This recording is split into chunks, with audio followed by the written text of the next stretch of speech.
history. That is live history. It is not any history taken out of a book written by somebody who's doing research, but we have our comrade there who attained that situation and that name in Cuba and to be at the head of Cuba, to be called a comandante. We know that the level of work that was done and his dedication and the dedication of the Cuban people.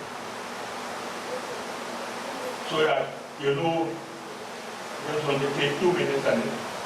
My father used to be telling us some things when we were small. He had 5 boys. And he used to be telling us that as a man, there comes a time in your life that you will have to make a decision and you will have to live by it, from hell or high water, or you will be dead in the process. And we would never appreciate it of that, because we couldn't understand why you're telling us death in the process. But as getting older and starting to pay attention to what was happening in the world and revolution, I came to that understanding what it meant, death in the process. I came to the understanding that a man, what I have to do, and the decision that I will have to take and live by. I must not live by any other decision.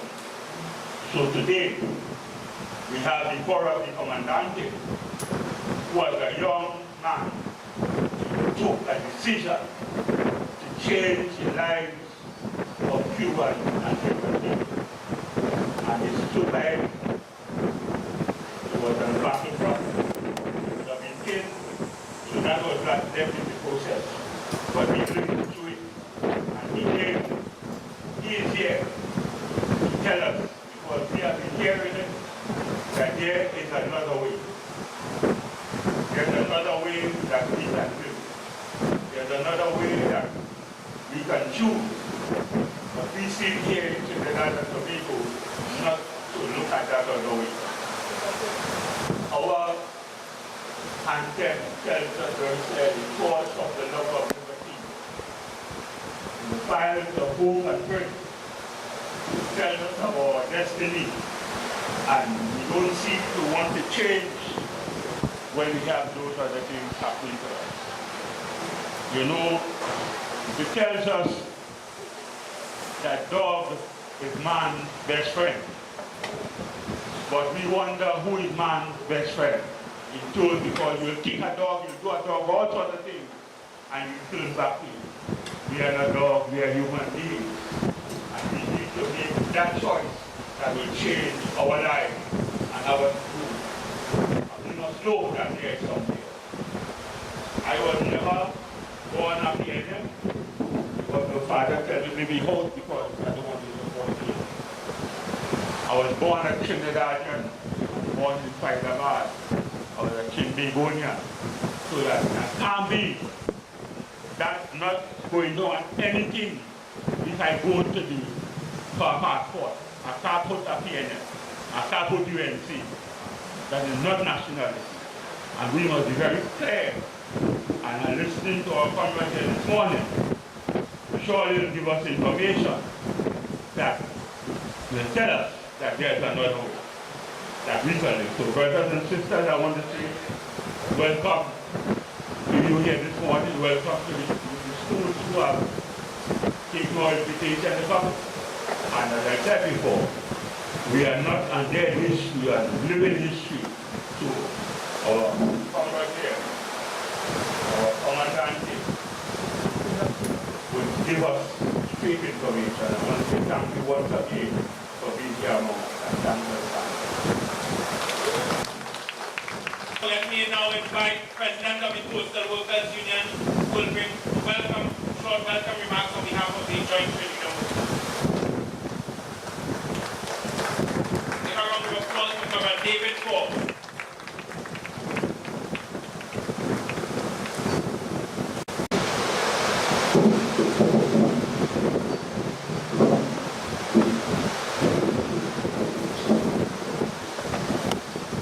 Pleasant good morning to the head table. Comrade Ramon Balaguer, Comandante, Communist, Senior Relations Person of Cuba, the Venezuelan brothers, Cuban Ambassador Wilmero Vasquez, Brother David Abdullah, political leader of the Movement for Social Justice, and all the other comrades at the head table, good morning. I also want to welcome the school children here this morning. It is imperative that you are here. And all the comrades in the movement, the joint trade union movement and the labor movement on a whole. Today is indeed a historic day in the history of the labor movement, where we have our good brother, Comrade Comandante, here today with us for the first time, I understand. And we want to welcome you to our lovely country, Trinidad and Tobago. We all know that the joint trade union movement,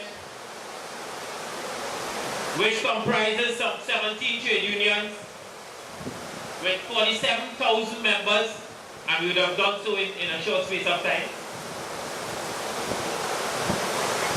And as we go along today, we must remember where we came from. As history will tell us, if you don't know where you came from, you don't know where you're going.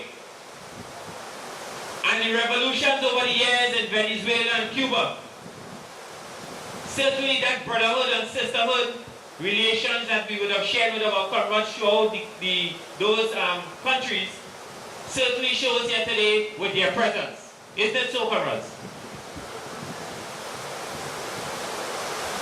So, today, as we go along, I hope that we will understand the history of our Cuban brothers and the struggles that they would have had over the time.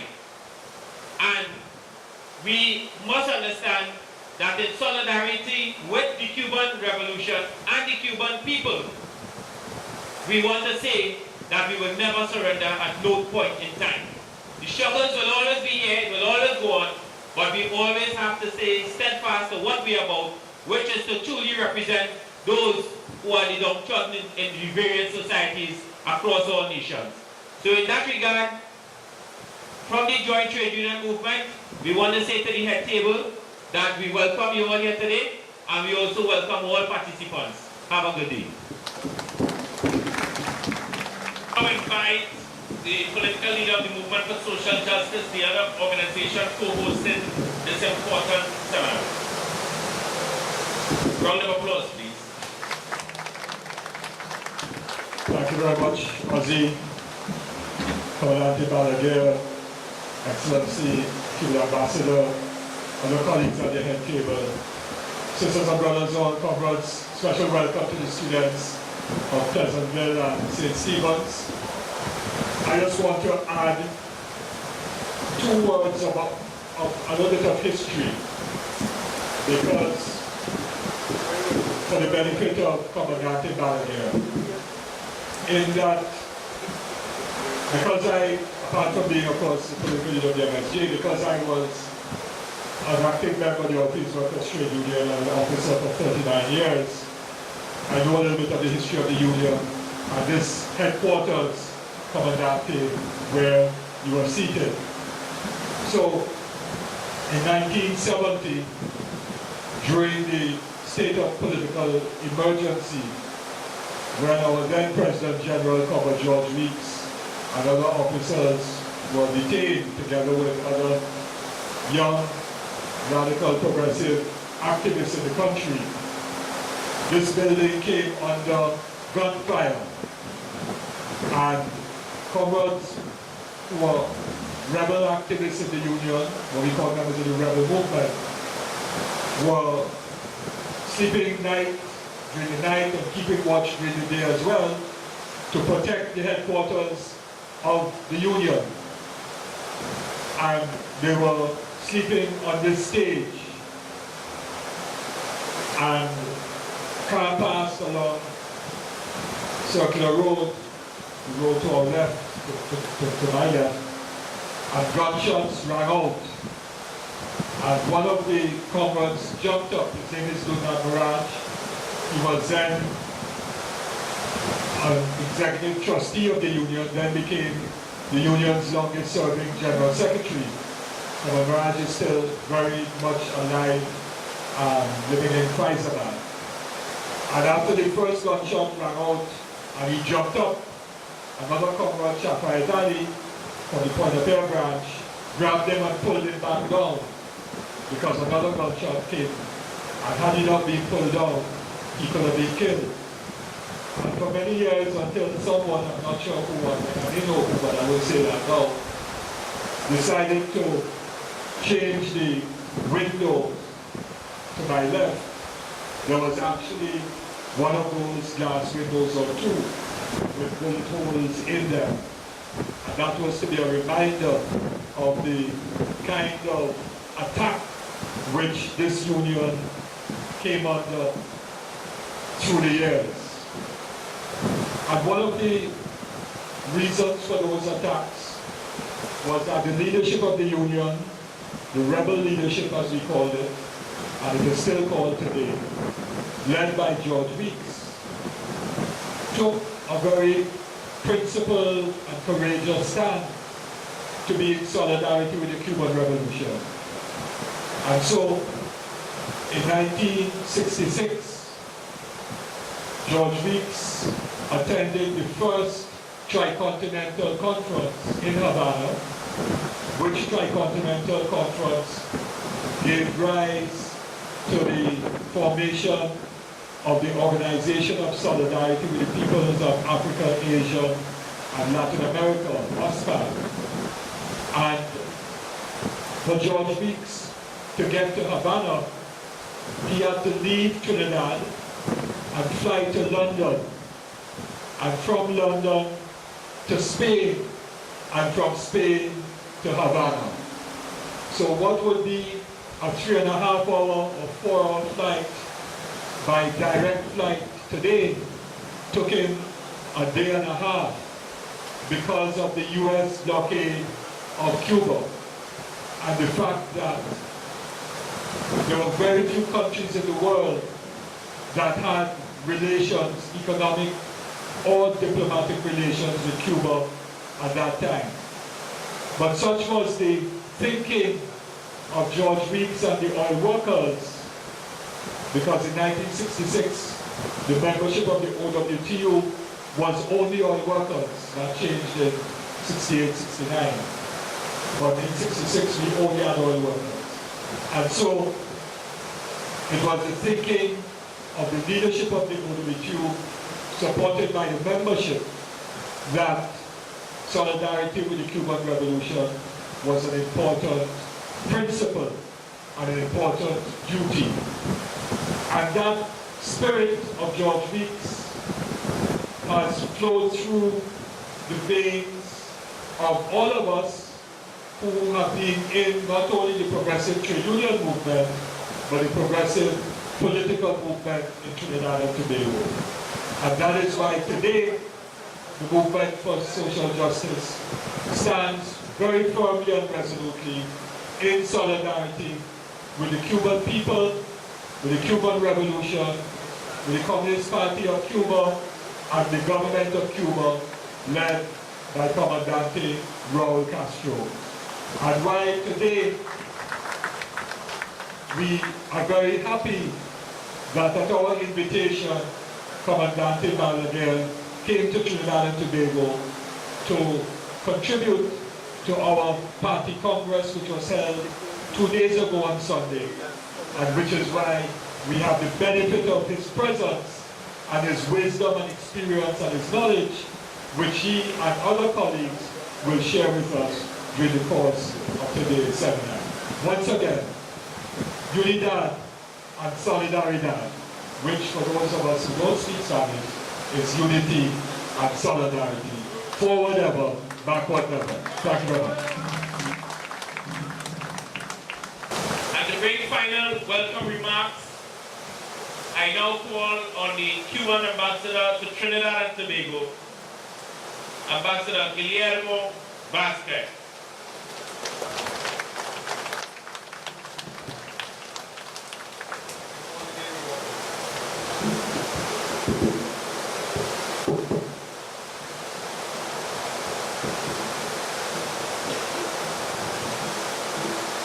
Estimados compañeros y compañeras,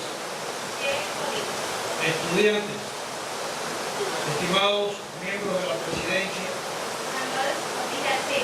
estimado Abdullah y Balaguer, el 25 de noviembre de 1916 el mundo amanecía con una dolorosa noticia.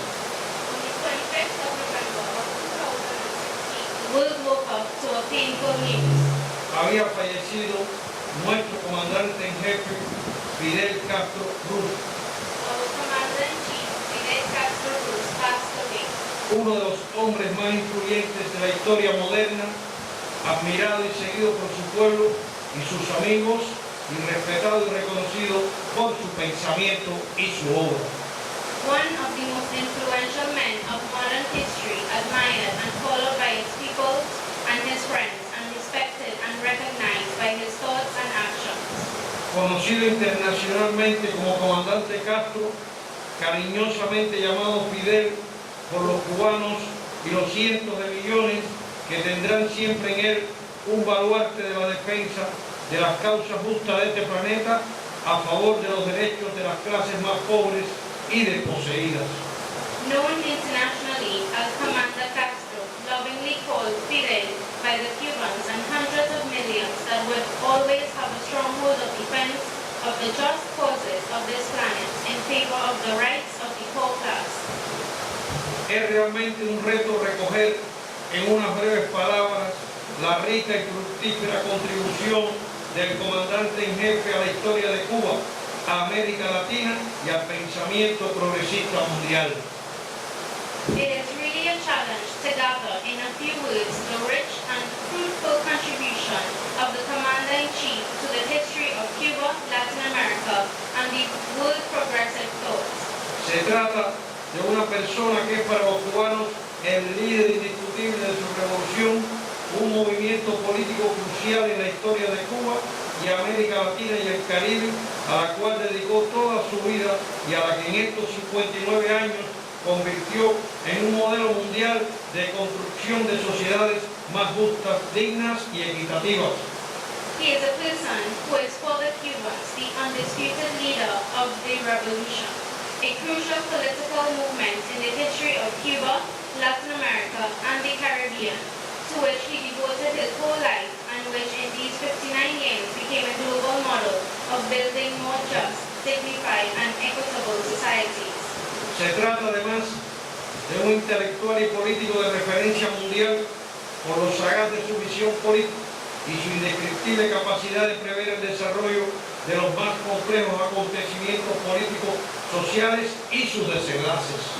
It is also an intellectual and political world reference for the sagacity of its political vision and its indescribable ability to foresee the development of the most complex political, social events and their outcomes. Hablamos de un incansable luchador antiimperialista, una persona que encierra en sí misma los valores más altos del humanismo, la solidaridad y el altruismo. We speak of a tireless anti-imperialist fighter, a person who holds in himself the highest values of humanism, solidarity, and altruism. Rendimos tributo hoy a su invaluable apoyo a la lucha contra las dictaduras más sangrientas que azotaron Latinoamérica en los años 70 y 80, su decisivo liderazgo en África subsahariana contra el cruel y racista apartheid sudafricano y la independencia de los pueblos como Angola y Namibia. We pay tribute today to the invaluable support for the fight against the bloodiest dictatorships that hit Latin America in the 70s and 80s, their decisive leadership in sub-Saharan Africa against the cruel and racist South African apartheid, and the independence of peoples like Angola and Namibia. Rendimos tributo al hombre que no dudó en crear un campamento en Cuba para el tratamiento de los niños ucranianos afectados por la catástrofe nuclear de Chernobyl y al promotor de la formación universitaria de cientos de miles de jóvenes de países del tercer mundo en instituciones cubanas, entre múltiples tareas. We pay tribute to the man who did not hesitate to create a camp in Cuba for the treatment of Ukrainian children affected by the Chernobyl nuclear catastrophe and the promoter of the university education of hundreds of thousands of young people from third world countries in Cuban institutions, among many others. Pero en un foro como el que nos agrupa hoy, no puedo dejar de resaltar otra de las ideas claves del pensamiento político del comandante en jefe, su convicción irrestricta en la unidad de los pueblos latinoamericanos y caribeños como arma para enfrentar a los enormes desafíos a la seguridad y a la paz de nuestros pueblos. But in a forum like the one that groups us today, I cannot help but highlight another of the key ideas of the commander's political thoughts, his unrestricted conviction in the unity of the Latin American and Caribbean peoples as a weapon to face the enormous challenges to security and peace of all peoples.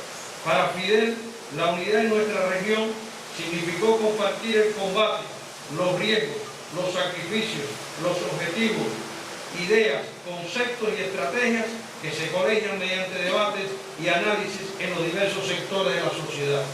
For Fidel, unity in our region meant sharing combat, risks, sacrifices, objectives, ideas, concepts, and strategies which are collated through debates and analysis in the different sectors of society.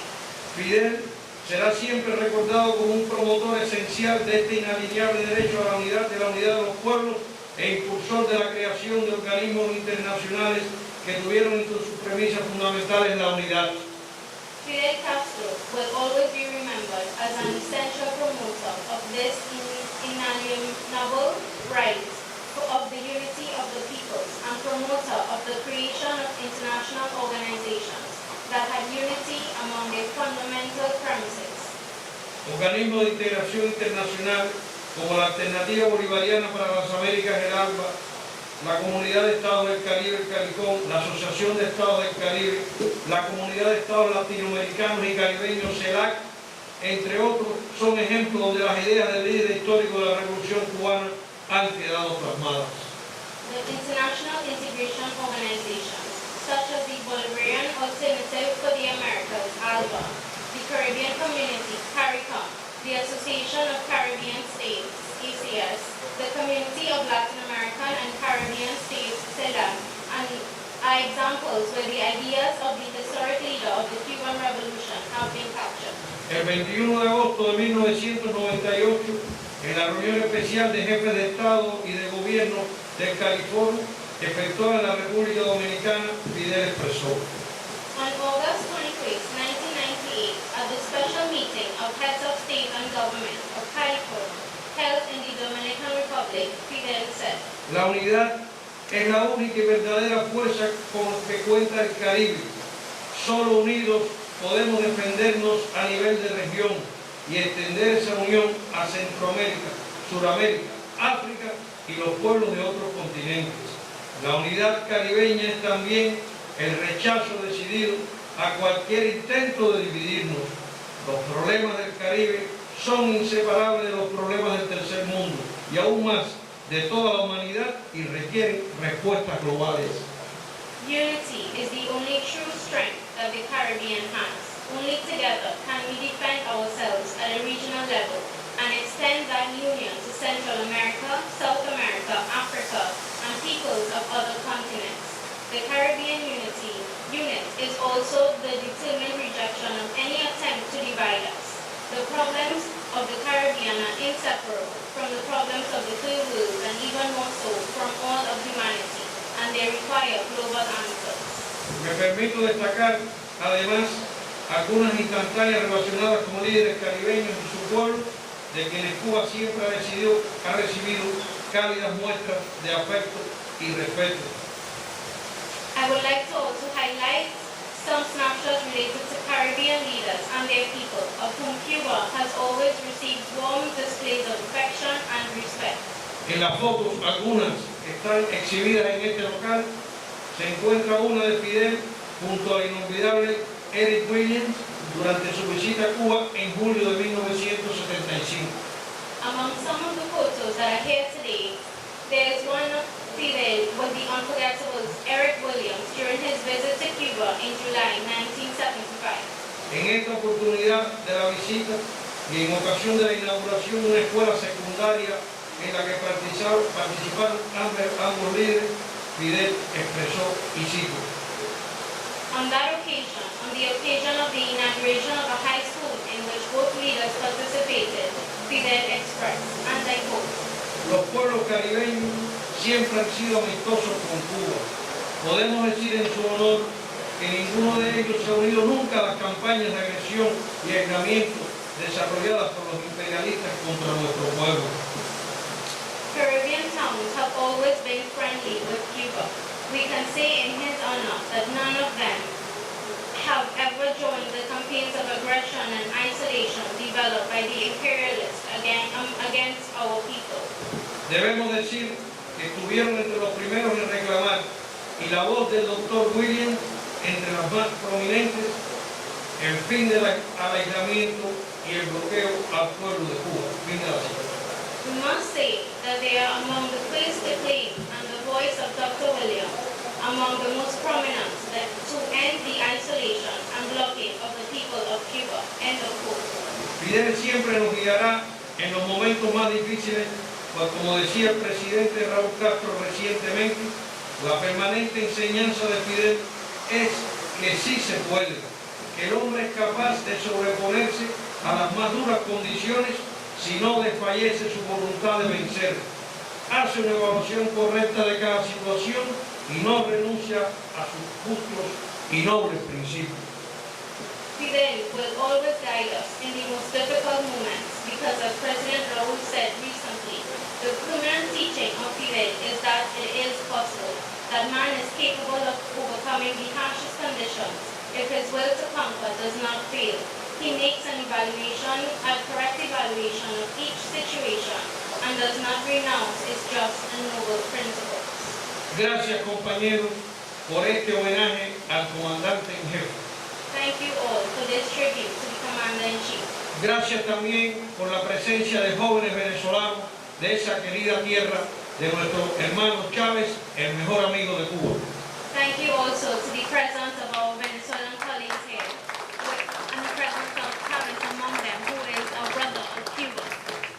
Termino, como todo cubano, orgulloso de la obra del comandante y de formar parte de su movimiento revolucionario como cubano, con un gloria eterna al comandante en jefe. I finish, like every Cuban, proud of the work of the commander and of being part of his Cuban revolutionary movement with the eternal glory to the Commander-in-Chief. Hasta la victoria siempre. Ever onward to victory. Muchas gracias, compañeros. Thank you all very much.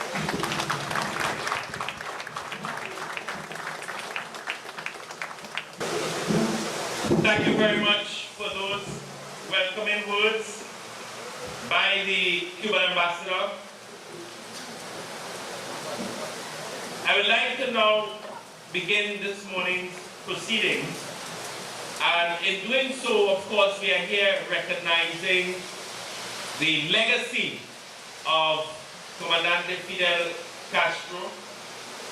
And I think one of the things that we have to recognize and appreciate is the fact that the legacy of Fidel Castro, which is many, but one thing that stood out in my mind, it is the belief in creating a different world.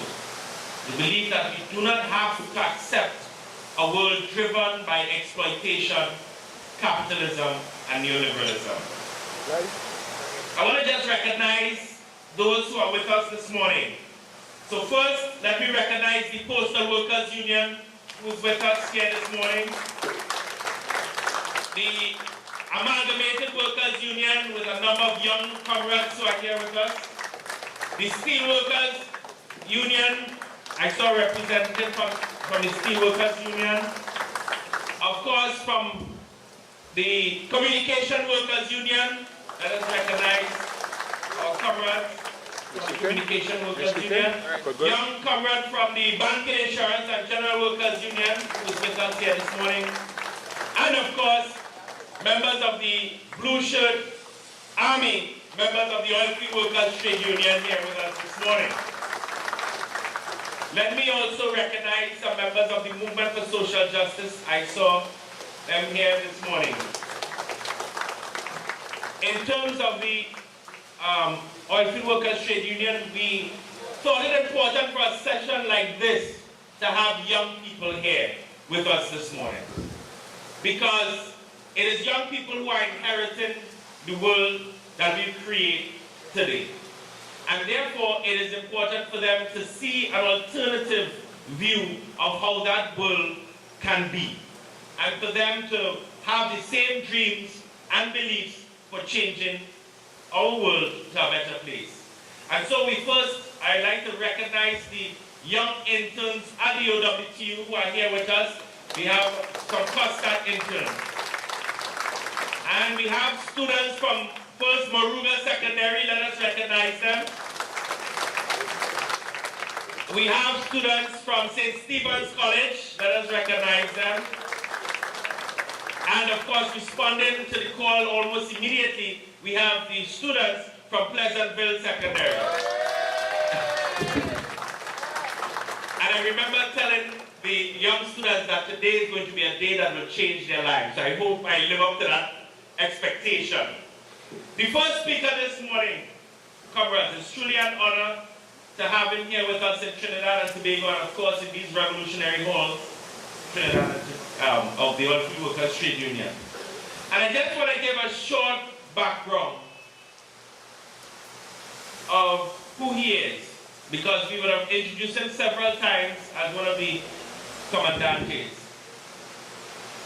And I'm talking about Comandante Jose Ramon Balaguer Cabrera.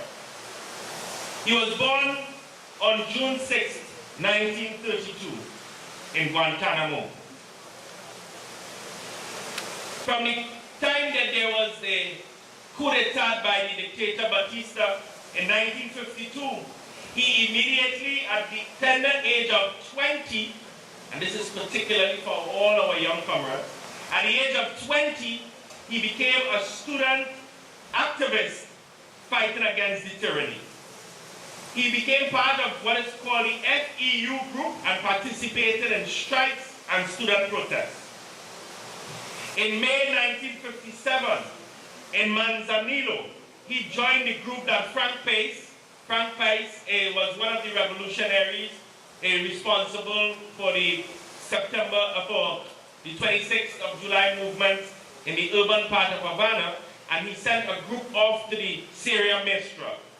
And Comandante Ramon Balaguer was one of those young men who would have joined the group in the Sierra Maestra in 1957 at the age of 25. He was held in the Miranda Central, which is a prison, and spent 2 months in the Baniato prison. Then in 1958, he was incorporated as a combatant and doctor of Company B, Pedro Soto Alba, in the column 19, 2nd Eastern Front, Frank Pace, participating in various battles. Subsequently, in Havana, he was designated, this is after, of course, the victory of the Cuban Revolution, he was designated as Executive Director General and Vice Minister of Hygiene and Epidemiology at the Ministry of Public Health from 1962 to 1967. He was one of the founding members of the Communist Party of Cuba in 1965, a member of its Central Committee since 1975. He was a deputy to the National Assembly of People's Power and a member of the Council of State until 2013. In 1976, he was elected first secretary of the Provincial Party Committee in Santiago, Cuba until 1985, when he was promoted as a member of the Secretariat of the Central Committee, appointed to attend the ideological sphere, and at the same time the function of Chief of the Department of Education, Science, and Sports. In 1990, he was appointed Ambassador of Cuba to the USSR. Upon his return in 1992, he passed to attend the Ideological and International Relations Department of the Central Committee. This same year, he was elected member of the Political Bureau. He was delegate of the Political Bureau in the province of Granma between 1994 and 1995. In 2003, in addition to directing the Department of International Relations, he assumed the Public Health Care Group.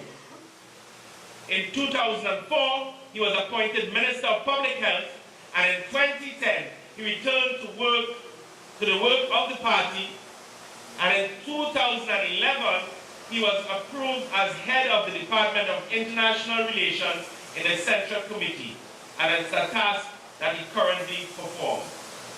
So starting far back in 1952, this young man, at a very young age, decided to join in that vision with Comandante Fidel Castro and others to change the history of not just Cuba, not just the Caribbean, but change the history of the world. So many years later, he has remained a strong revolutionary. And he was telling us last night that that is the life of a revolutionary. It's until you die. So we are fortunate for the first time here in Trinidad and Tobago, we have one of those true heroes who would have fought for something they believed in and held to that belief all of their lives. I present to you to bring his reflections on Comandante Fidel Castro, Comandante Ramon Balaguer.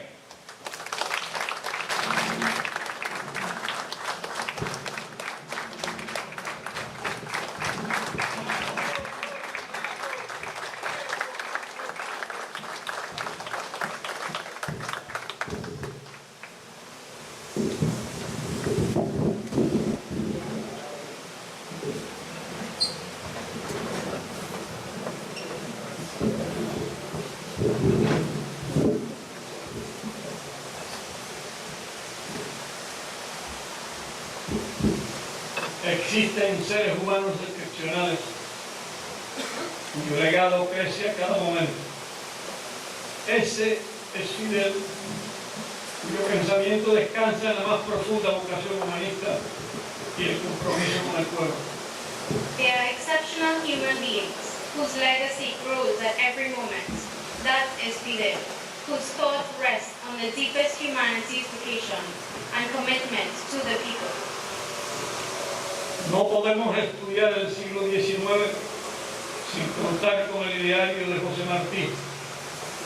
Tampoco lo podremos hacer con el siglo XX y lo que va del presente milenio sin contar con el pensamiento y la obra de Fidel Castro, figura absolutamente central para el análisis de la contemporaneidad y los profundos desafíos futuros. Y no existe mejor caracterización para nuestro comandante en jefe que la de José Martí al expresar que hay hombres solares y volcánicos, miran como el águila, deslumbran como el astro, sienten como sentirían las entrañas de la tierra, los senos de los mares y la inmensidad continental. We cannot study the 19th century without the ideology of José Martí. We cannot do so with the 20th century and the present millennium without the thoughts and work of Fidel Castro, an absolutely central figure to the analysis and contemporaneity and the profound future challenges. And there is no better characterization for our commander-in-chief than that of José Martí in expressing that they are solar and volcanic men. They look like the eagle, they dazzle like the star. They feel how they feel the bowels of the earth, the breast of the seas, and the continental immensity. Fidel ha ganado un lugar privilegiado en el imaginario de millones de personas de cualquier parte del mundo por su genialidad, que le hizo sobresalir desde la más temprana juventud y por su consagración y entrega incondicional a sus ideales, la emancipación social desde las transformaciones revolucionarias, con una ejecutiva limpia como un manantial, a favor de los pobres de la tierra, de los humildes, como cuando expresó aquel 16 de abril de 1961, ante la mercenaria invasión por Playa Girón, al proclamar el carácter socialista de nuestra revolución. Expresó Fidel: compañeros, obreros y campesinos, esta es la revolución socialista y democrática de los humildes, con los humildes y para los humildes. Y por esta revolución de los humildes, por los humildes y para los humildes, estamos dispuestos a dar la vida. Fidel has gained a privileged place in the imaginary of millions of people from all over the world for his genius that made him stand out from the earliest youth, and for his consecration and unconditional surrender to his ideals.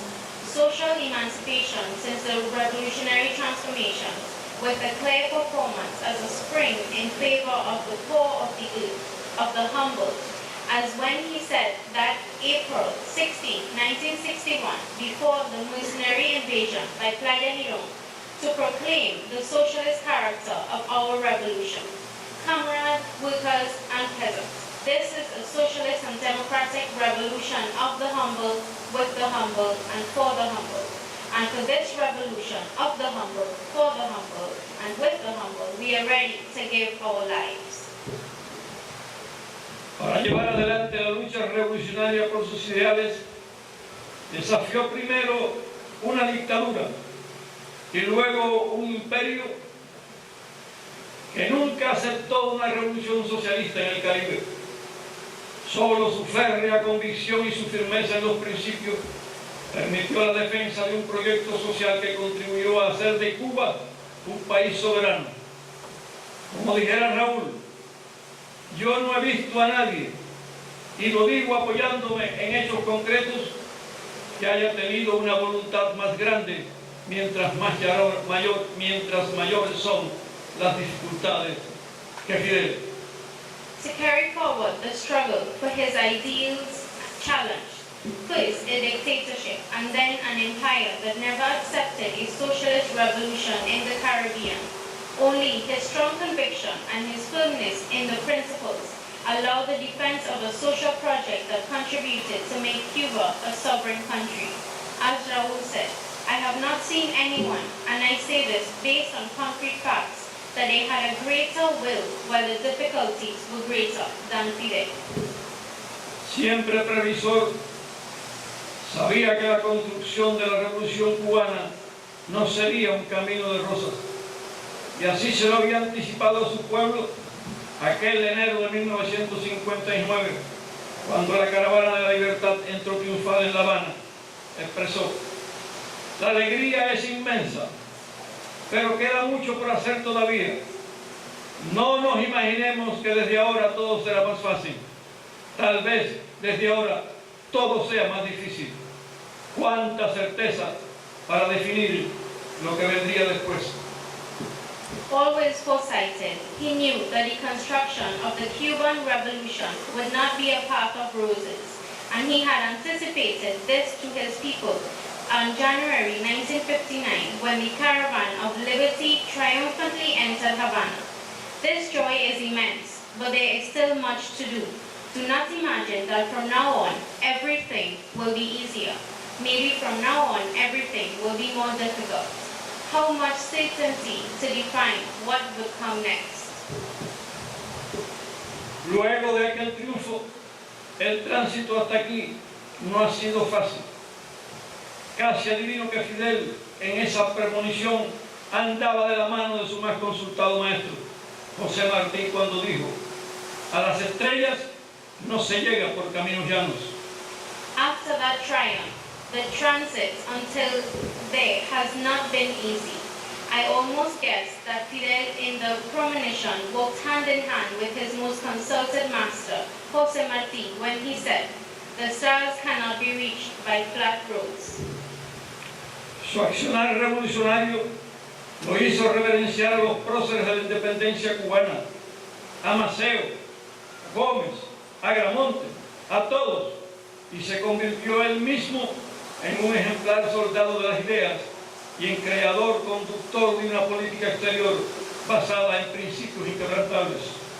His revolutionary action made him revere the heroes of the Cuban independence, Maceo, Gómez, Agramonte, all, and he became himself an exemplary soldier of ideas and the creator and conductor of a foreign policy based on unbreakable principles.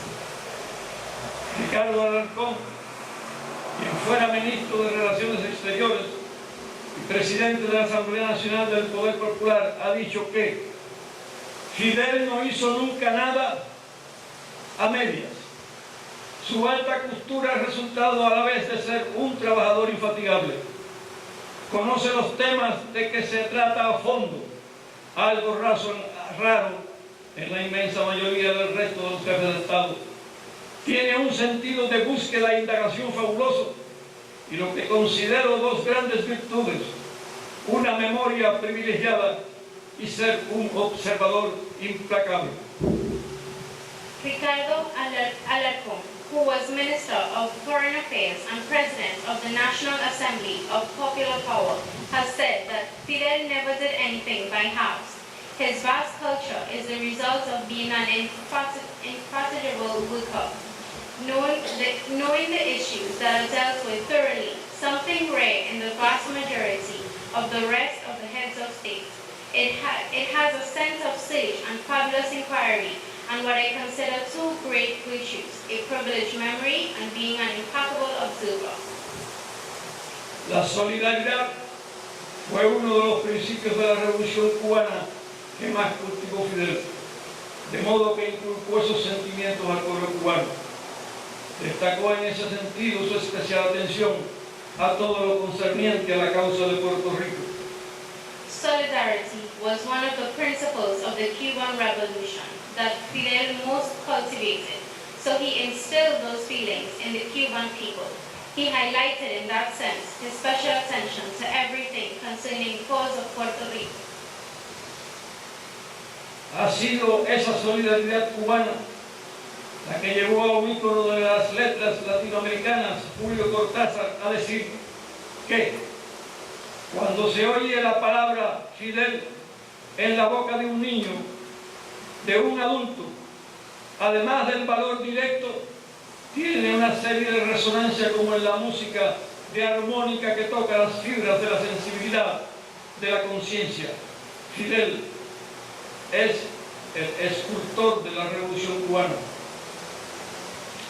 It was the Cuban solidarity that led to an icon of Latin American letters to say that when you hear the word Fidel in the mouth of a child, an adult, in addition to direct value, has a series of resonance and the music of harmonic that touches the fibers of sensitivity, of consciousness. Fidel is the sculpture of the Cuban Revolution. Fue Fidel ejemplo de amigo, hermano, revolucionario cabal, conductor de pueblos, el mismo que nos llama a continuar desafiando poderosas fuerzas dominantes con nuestros propios esfuerzos y con nuestro propio ejemplo, para en cada tribuna denunciar el injusto e inhumano bloqueo de la mayor potencia del mundo contra Cuba, con el único fin de apoderarse de nuestros sueños, de nuestra libertad y de nuestra autodeterminación. It was Fidel's example of friend, brother, full revolutionary, conductor of peoples, the same one that caused us to continue challenging the powerful dominant forces with our own efforts and with our own example. For each tribune to denounce the unjust and inhumane blockade of the greatest power of the world against Cuba, with the sole purpose of seizing our dreams, our freedom, and our self-determination. Hoy, cuando en este seminario reflexionamos sobre su obra, nos continuará convocando a la unidad, a no renunciar jamás a la gloria que hemos vivido, que se traduce en no renunciar jamás al legado de Fidel, a ese legado que nos ha traído hasta aquí, enfrentando turbulentos embates, pero siempre seguro, y lleno de fe en la victoria. Today, in this seminar, we reflect his work, and we reflect that he will continue to call us to unity, never to renounce the glory we have lived, which translates into never renouncing the legacy of Fidel, that legacy that has brought us here, facing turbulent attacks, but always safe and full of infinite faith in victory. Optimista siempre, con profunda confianza en su pueblo, lo reafirmó en sus palabras pronunciadas en la clausura del 7º Congreso del Partido. Fidel expresó: pronto deberé cumplir 90 años. Nunca se me había ocurrido tal idea y nunca fue fruto de un esfuerzo, fue capricho del azar. Pronto seré ya como todos los demás. A todos nos llegará nuestro turno, pero quedarán las ideas de los comunistas cubanos como prueba de que en este planeta, si se trabaja con fervor y dignidad, se pueden producir los bienes materiales y culturales que los seres humanos necesitan. Y debemos luchar sin tregua para obtenerlos. A nuestros hermanos de América Latina y del mundo debemos transmitirles que el pueblo cubano vencerá. Muchas gracias.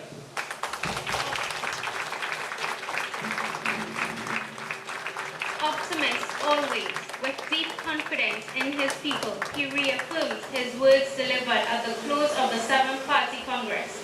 Soon I will have to turn 90. I would never have thought of such an idea, and it was never the result of an effort. It was a whim of random. Soon I will be like everyone else. All of us will have our turn, but the ideas of the Cuban communists will remain as proof that on this planet, if we work with fervor and dignity, we can produce the material and cultural goods that human beings need, and we must fight without truce to obtain them. We must transmit to our brothers in Latin America and the world that the Cuban people will win.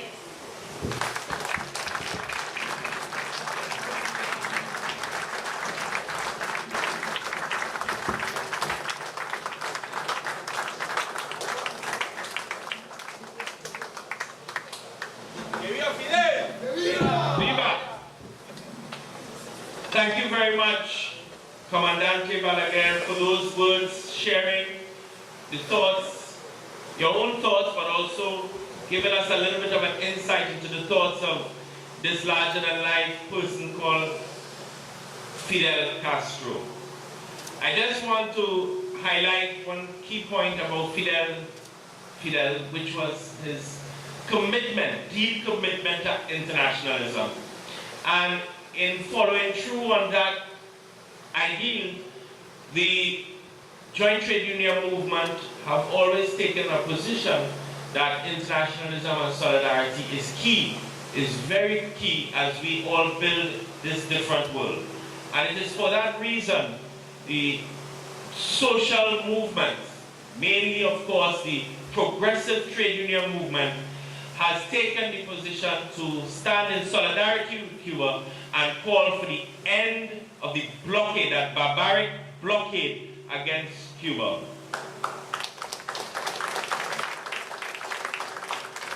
And it is also in keeping with that spirit that we have, the progressive movement have stand in solidarity with the Bolivarian Revolution and of course with Comandante Chavez and now Comandante Maduro. And this is for this reason we have our young militant comrades from Venezuela here with us. I just want us to recognize them. This is internationalism, not in theory, but in real practice.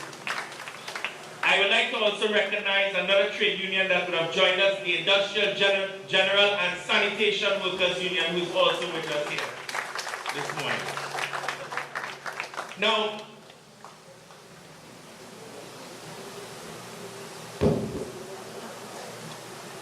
I would like to say that we will have an opportunity to speak to the head table. We are going to have 2 more presentations, and you, the audience, will have an opportunity to ask questions or make comments. As we always do in this forum, as we have so many of our students here, each school will be given an opportunity to ask a question or give a comment. And this is not a request, this is part of the obligation that you have when you walk through these halls, all right? So start framing your question and your comment. The next presentation is by a comrade and a really true friend to Trinidad and Tobago and to the progressive movement in Trinidad and Tobago. She, ever since we first met her, she has always shown that she's part of this Caribbean family and shown us what Cuban solidarity is, with warmth, friendship, and a deep commitment to the peoples of the Caribbean, and in particular here in Trinidad and Tobago. So it's really a pleasure for me to introduce my dear friend and comrade, Idalvis Brooks, who works at the Department of International Relations of the Communist Party of Cuba and is the coordinator for the Caribbean area. Please join me in welcoming comrade. Good morning, dear friends, but for me it's very difficult to speak in Spanish, in English about Fidel. My English is so bad. And for this reason, I better talk with very feeling about my commander-in-chief, Fidel, in Spanish. But maybe later, if you want any commentary bilaterally, I want to speak in English with very passion about my commander-in-chief. Okay? Well, thank you for your passion. Mi conferencia será sobre los logros de Cuba en la salud, la educación, la ciencia y la cultura, o sea, en la esfera social en general. The presentation here today, right now, is going to be about the achievements of Cuba in health, education, science, and culture, and in the social sphere in general. En el año 2016, por octavo año consecutivo, Cuba logró una tasa de mortalidad infantil por debajo de 5 cada 1000 nacidos vivos, lo que calificaba que era la vanguardia de América y entre las primeras 20 naciones del mundo. In 2016, for the 8th consecutive year, Cuba achieved an infant mortality rate below 5 per 1,000 live births, confirming that it was the vanguard of America and among the first 20 nations in the world. Debemos decir que estos indicadores han sido difíciles de mantener, sin embargo, aun cuando más difícil fue nuestra crisis económica en los años 90, estos indicadores se bajaron desde 10,7 en 1991 hasta el 4,2 que exhibimos actualmente. Said currently that struggle was very hard. So from in 1991 it was on 10.7 and in 2016 it went up to 4.2. Asimismo, también habíamos alcanzado la validación por la Organización Mundial de la Salud como el primer país del planeta en eliminar la transmisión materno-infantil del virus del SIDA y la sífilis congénita, en uno de los resultados más relevantes de la ciencia cubana en la esfera de la salud durante el año 2015. Likewise, it had also achieved validation by the World Health Organization as the first country in the world to eliminate the mother-child transmission of HIV/AIDS and congenital syphilis in one of the most relevant results of Cuban science in the sphere of health during 2015. Además, el Fondo de Naciones Unidas para la Infancia ha reconocido los logros de Cuba en materia de atención a la niñez al divulgar los resultados de la encuesta sobre indicadores múltiples por conglomerado. In addition, the United Nations Children's Fund recognized Cuba's achievements in child care while disclosing the results of the multiple indicator cluster survey. Los logros sociales son mayúsculos, máxime cuando todo se alcanzó contando con un inhumano bloqueo por parte del mundo orientado por los Estados Unidos.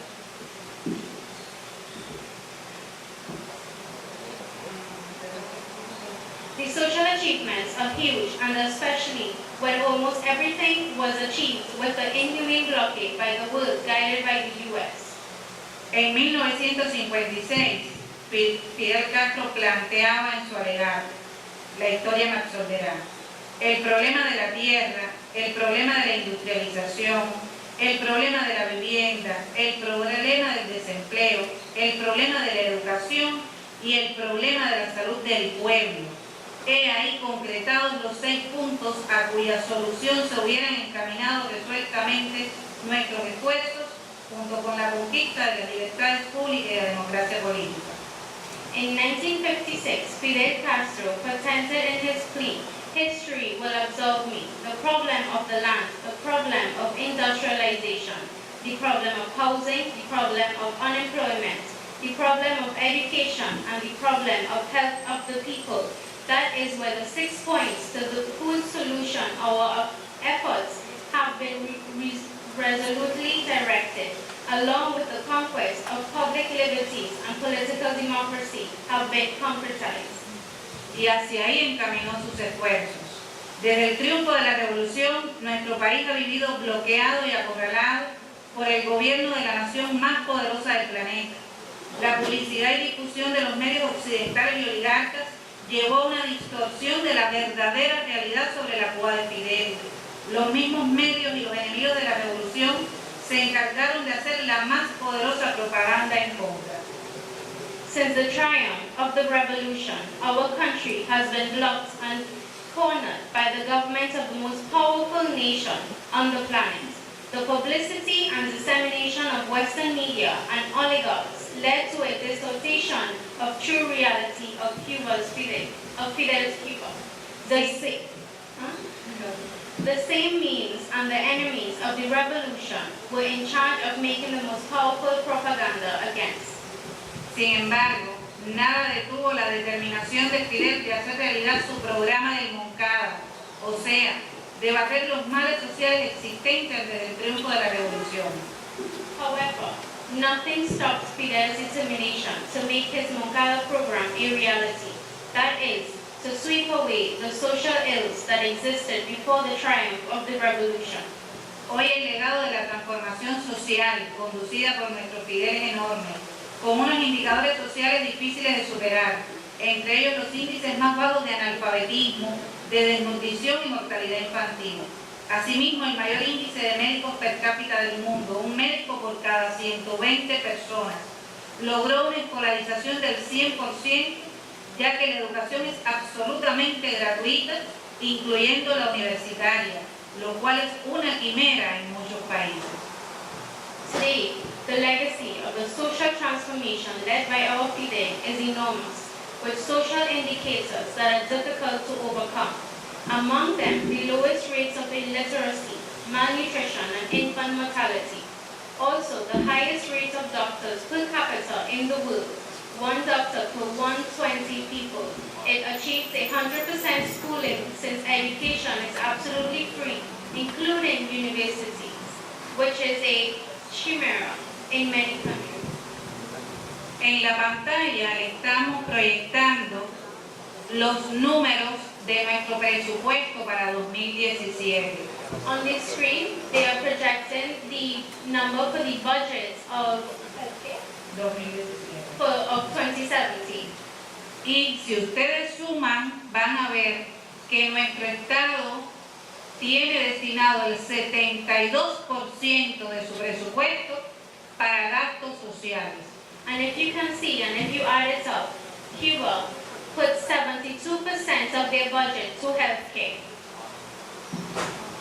En todos estos años, en la esfera de la educación, la Revolución Cubana tuvo como contenido esencial dar solución a los grandes problemas existentes antes de su triunfo en 1959, así como se planteó la reorganización y tecnificación del Ministerio de Educación y la toma de medidas inmediatas para eliminar el analfabetismo y garantizar la extensión de los servicios educacionales.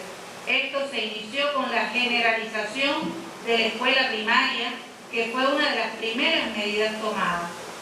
In the sphere of education, the Cuban Revolution has as its essential content to solve the great problems existing before its triumph in 1959, as well as the reorganization and modernization of the Ministry of Education and the taking of immediate measures to eliminate illiteracy and guarantee the extension of educational services. The latter began with the generalization of primary education, which was one of the first measures taken. Veo aquí estudiantes. Imaginen esos estudiantes que en un solo día, en diciembre de 1959, se abrieron más de 10.000 aulas y la escolarización se elevó ese año a casi el 90% en las edades de 6 a 12 años, y que 69 cuarteles de la tiranía fueron convertidos en escuelas con una capacidad total de 40.000 alumnos. So we see students here today, and imagine those students in a single day in December 1959, more than 10,000 classrooms were opened, and the schooling rose that year to almost 90% in the ages of 6 to 12 years. 69 barracks of tyranny were converted into schools with a total capacity of 40,000 students. La ley que establecía la primera reforma integral de la enseñanza se promulgó en diciembre de 1959, la cual dispuso adoptar una nueva organización y determinó el objetivo fundamental de la educación de acuerdo con los intereses de la revolución, que es el pleno desarrollo del ser humano. The law that established the first integral reform of the teaching was promulgated in December of 1959, which decided to adopt a new organization and determine the fundamental objective of education in accordance with the interests of the revolution, the full development of the human being. En 1960 se constituyó el contingente de maestros voluntarios, 3.000 jóvenes que marcharon a las montañas para llevar la educación a los lugares más intrincados del país, expresión de la actitud y disposición del estudiantado cubano que ha sabido estar presente en cada tarea de la revolución. In 1960, the contingent of volunteer teachers was constituted. 3,000 young people who marched to the mountains to take education to the most intricate places of the country, expression of the attitude and disposition of the Cuban student body that has known to be present in each task of the revolution. La obra que la revolución cubana ha desarrollado en la educación ha despertado interés y admiración en el mundo. Los resultados alcanzados ubican a Cuba como el país de mayor cantidad de maestros per cápita, la total cobertura de la escolarización en educación básica, la erradicación del analfabetismo, el crecimiento del presupuesto educativo, la multiplicación y extensión por todo el país de las universidades, el establecimiento de la educación especial, así como otros muchos programas en pos del mejoramiento de la calidad de la educación del pueblo, cuyas cifras pueden ver ustedes proyectadas en pantalla. The work that the Cuban Revolution has developed in education has aroused interest and admiration in the world. The results achieved place Cuba as the country with the highest number of teachers per capita in the world. The total coverage of schooling in basic education, the eradication of illiteracy, the growth of the educational budget, the multiplication and extension throughout the country of universities, the establishment of special education, as well as many other programs in pursuit of the improvement of the quality of education of the people, which you can see on the screen. Y en el deporte. Pues en el deporte, Cuba llegó a ser la quinta potencia mundial y ocupó el primer lugar en el logro de medallas olímpicas per cápita, superando a veces a los mismos Estados Unidos. Y hoy exporta un enorme capital humano, profesional y científico deportivo, lo cual también ocurre en el campo médico. And in sports, Cuba became the fifth world power until the first place in the achievement of Olympic medals per capita, surpassing the same USA. Today, it exports an enormous human, professional, and scientific sports capital, which also happens in the medical field. Sin embargo, antes de la revolución liderada por Fidel, el deporte no escapaba a la realidad que vivía el país. Por tanto, no había apoyo estatal a la práctica masiva de ninguna disciplina, ni planes de infraestructura deportiva o escuelas especializadas en esa esfera. Solo constituía privilegio de algunos la práctica de alguna especialidad deportiva, excepcionalmente en algunas universidades o institutos del país. Sus estudiantes constituían los practicantes más asiduos, aunque en escasos deportes. The sports in Cuba in the pre-revolutionary state did not escape the reality of the country. So there was no state support to the massive practice of any discipline, sports infrastructure plans, or specialized schools in this field. Only the privilege of some, the practice of some sports specialty, exceptionally in some universities or institutions of the country, its students constituted the most assiduous practitioners, although in few sports. A partir del triunfo revolucionario, el deporte experimenta un giro total, viéndose en la actividad física, la recreación y la práctica masiva del deporte un derecho legítimo del pueblo. From the revolutionary triumph, the Cuban sport undergoes a total tilt, seeing in the physical activity, the recreation and the massive practice of sport is a legitimate right of the people. Y en la salud, ¿qué ha pasado en el campo de la salud? Cuba ha brindado asistencia en unos 70 países, llevando más de 50.000 profesionales. El capital humano exportado de apoyo y asesoría al mundo es invaluable. Tal vez ningún otro país podrá por ahora lograrlo a ese nivel. Y todo producto de la revolución de un hombre que creía con firmeza en la justicia social y que soñaba con las mejores condiciones de equidad para todos. In the field of health, Cuba has provided assistance in some 70 countries, bringing more than 50,000 professionals. The human capital exported from support and advice to the world is invaluable. Perhaps no other country will be able to achieve it at that level for now. And all product of the revolution of a man who firmly believed in social justice and who dreamed of the best conditions of equity for all. Debemos siempre recordar lo que había dicho Fidel precisamente en su alegato de autodefensa cuando antes de la revolución expresaba: la sociedad se conmueve ante la noticia del secuestro y el asesinato de una criatura, pero permanece criminalmente indiferente ante el asesinato en masa que se comete con tantos miles y miles de niños que mueren todos los años por falta de recursos, agonizando entre los estertores del dolor y cuyos ojos inocentes, ya en ellos el brillo de la muerte, parecen mirar hacia lo infinito como pidiendo perdón para el egoísmo humano y que no caiga sobre los pobres la maldición de Dios. Y cuando un padre de familia trabaja 4 meses al año, ¿con qué puede comprar ropa y medicina a sus hijos? Crecerán raquíticos, a los 30 años no tendrán una pieza sana en la boca, habrán oído 10 millones de discursos y morirán al fin de miseria y decepción. El acceso a los hospitales del Estado, siempre repletos, solo es posible mediante la recomendación de un magnate político que le exigirá al desdichado su voto y el de toda su familia para que Cuba siempre siga igual o peor.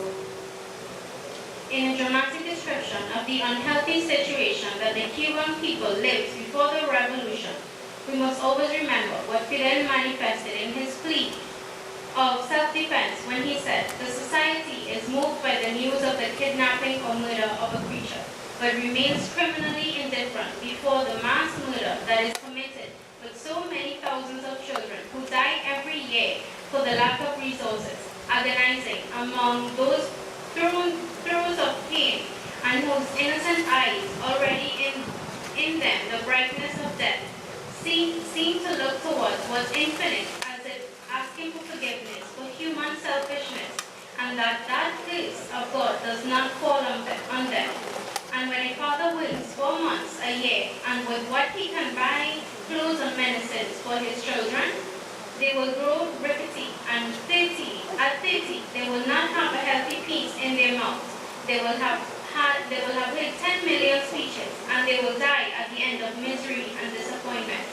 Access to the state hospitals, always full, is only possible through the recommendation of a political magnate who will demand from the unfortunate his vote and that of his entire family, so that Cuba will always remain the same or worse. Fue esta situación la que llevó a los jóvenes del centenario a luchar por su revolución. It was this that drove the youth to fight for the revolution. Fue esta situación la que llevó a jóvenes médicos como el comandante Balaguer a ir a la lucha armada. It was situations like this that led youth such as Commander José Balaguer to fight for the revolution. Fue esta realidad de tener solo un hospital rural en 1959 la que guió a ese triunfo revolucionario. It was that fight and only having one hospital in 1959 to fight for the revolution. Y fue entonces que la medicina privada desapareció y fue sustituida por lo que se conoce hoy como el Sistema Nacional de Salud, basado en un programa que desde su constitución se proyecta como una integración biopsicosocial orientada no solo hacia la curación de enfermedades, sino sobre todo a su prevención.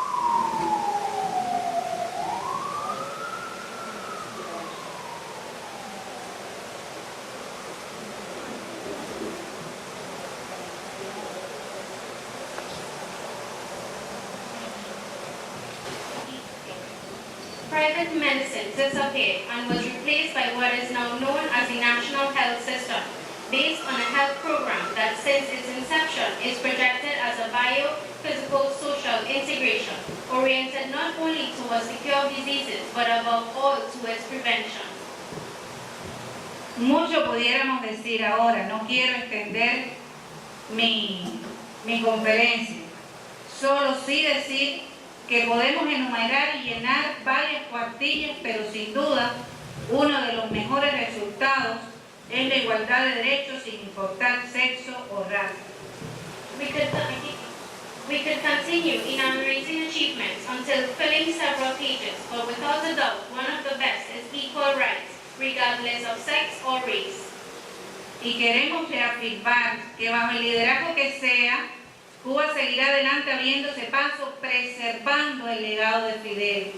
Nuestro actual presidente Raúl es fiel a las ideas del insigne comandante en jefe, quien en cierta ocasión declaró que un hombre no nace siendo revolucionario, sino que se convierte en ello, porque a veces las circunstancias lo obligan. Under whatever leadership, Cuba will continue to push forward, preserving Fidel's legacy. Our current president, Raúl, is faithful to the ideas of the distinguished commander-in-chief, who once declared that a man is not born being a revolutionary, he becomes it. Sometimes the circumstances force it. Fueron las circunstancias las que llevaron no solo a Fidel y a Raúl, sino a todo un pueblo a convertirse en revolucionario, pues la revolución no es uno solo, sino muchos que llevan adelante el país con el éxito inherente de los justos. It was the circumstances that led not only to Fidel and Raúl, but to an entire people to become a revolutionary, because the revolution is not just one, but many that carry on the country, with the inherent success of the just. I apologize for the long speech, but ratifico lo expresado por nuestro querido compañero José Ramón Balaguer al recordar las palabras de nuestro comandante Fidel en el 7º Congreso del Partido Comunista de Cuba en 2016.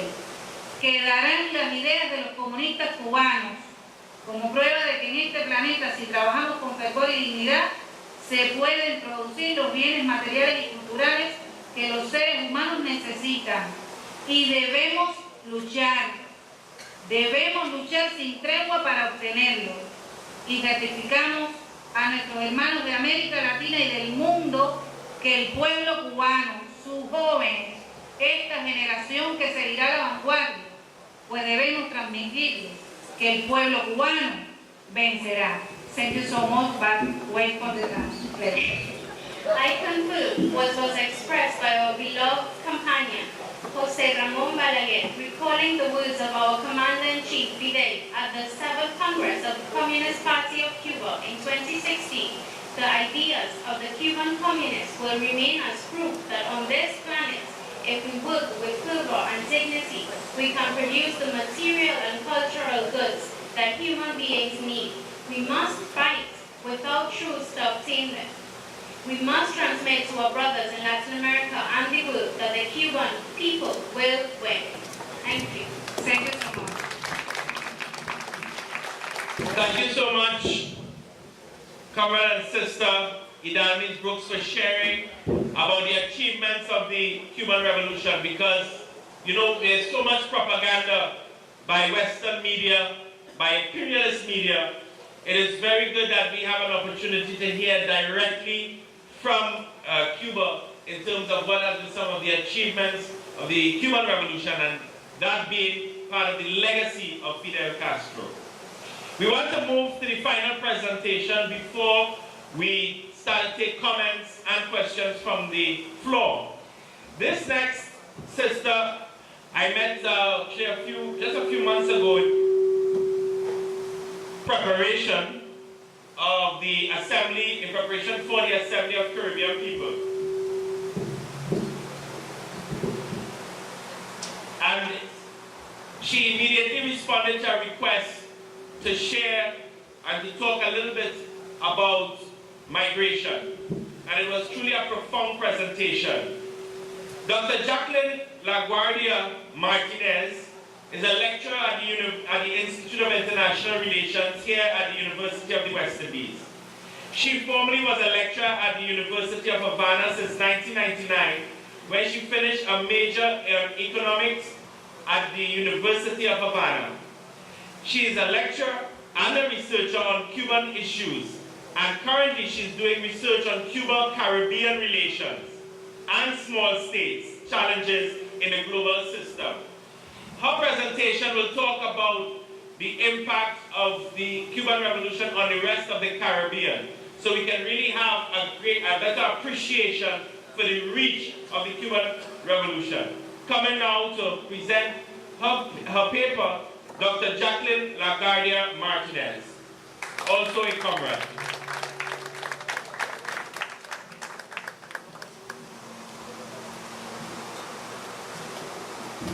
Hi, good morning. Well, first, allow me to thank David Abdullah and the Movement of Social Justice for organizing this seminar. I believe this is a very important and necessary experience in order for us to think a little bit about the immense legacy of Fidel.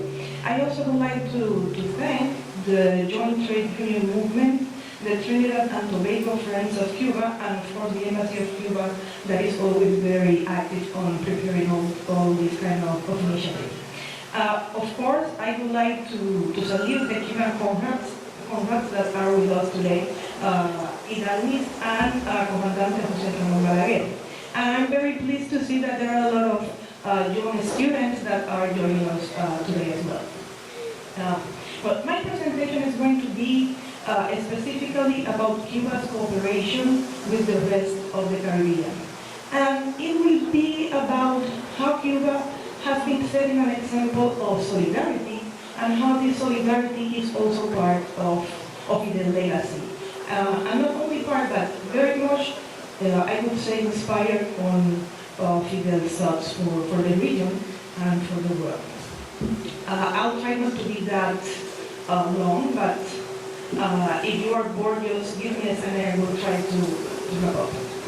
Well, first I would like to make the first point I would like to make is that Cuba's solidarity with the rest of the Caribbean, and here I would like to underline the rest of the Caribbean because Cuba is part of the Caribbean, is something that started very early. We have had historical relations from, I would say, the beginning of our common history. But it is important to underline that it is also part of their legacy, the full recognition of the Caribbean identity of Cuba. It has been an identity and it has been a relation of sisterhood with the region that was nurtured after the triumph of the Cuban Revolution in 1959 and also cemented since 1972. When 4 young independent states, I recall the case of Barbados, of Guyana, of Jamaica, and specifically also Trinidad and Tobago, that actually decided to establish diplomatic relations with Cuba. And let us remember that by this time it was something quite, I would say quite brave, because in the 70s there was a very active policy from the United States to isolate Cuba. So the fact that these 4 very young independent states, that they decided to actually go against the U.S. and start a very independent and unique path to go towards Cuba is something that has to be always recognized, and I can assure you that in Cuba we will not forget about that very brave moment. At the same time, it is interesting to see that Fidel, also considering this interesting and brave moment in the Caribbean, Fidel was always very clear in terms of the nature of the Cuban Revolution. The Cuban Revolution was also a very Caribbean revolution in its nature. It was the sister of the Haitian Revolution, a revolution that I believe we need to study more, and I believe we need to recognize more. Both revolutions, even though they were 150 years separated in time, both triumphed on January the 1st. That's an interesting historical coincidence. At the same time, both were anti-colonial and anti-imperialist revolution, of course, each of them in its own specific historical context. Cuba is a very Caribbean country because, as the rest of the Caribbean, Cuba shares a history of colonial exploitation. It's not only about the geography, it's about the history of the colonial exploitation, of the sugar plantation. And today it has to do with a specific challenge that we all share.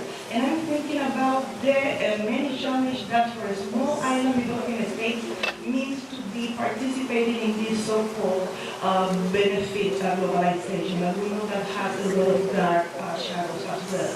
So now Cuba faced with the rest of the Caribbean challenge us climate change, challenge us how to participate in a very unbalanced and unequal global economy, how to protect against transnational crimes, among many other challenges. So Cuba, as a Latin American country, but also as a Caribbean country, has been practicing this Caribbean identity not only by the discourse, but also by the practice.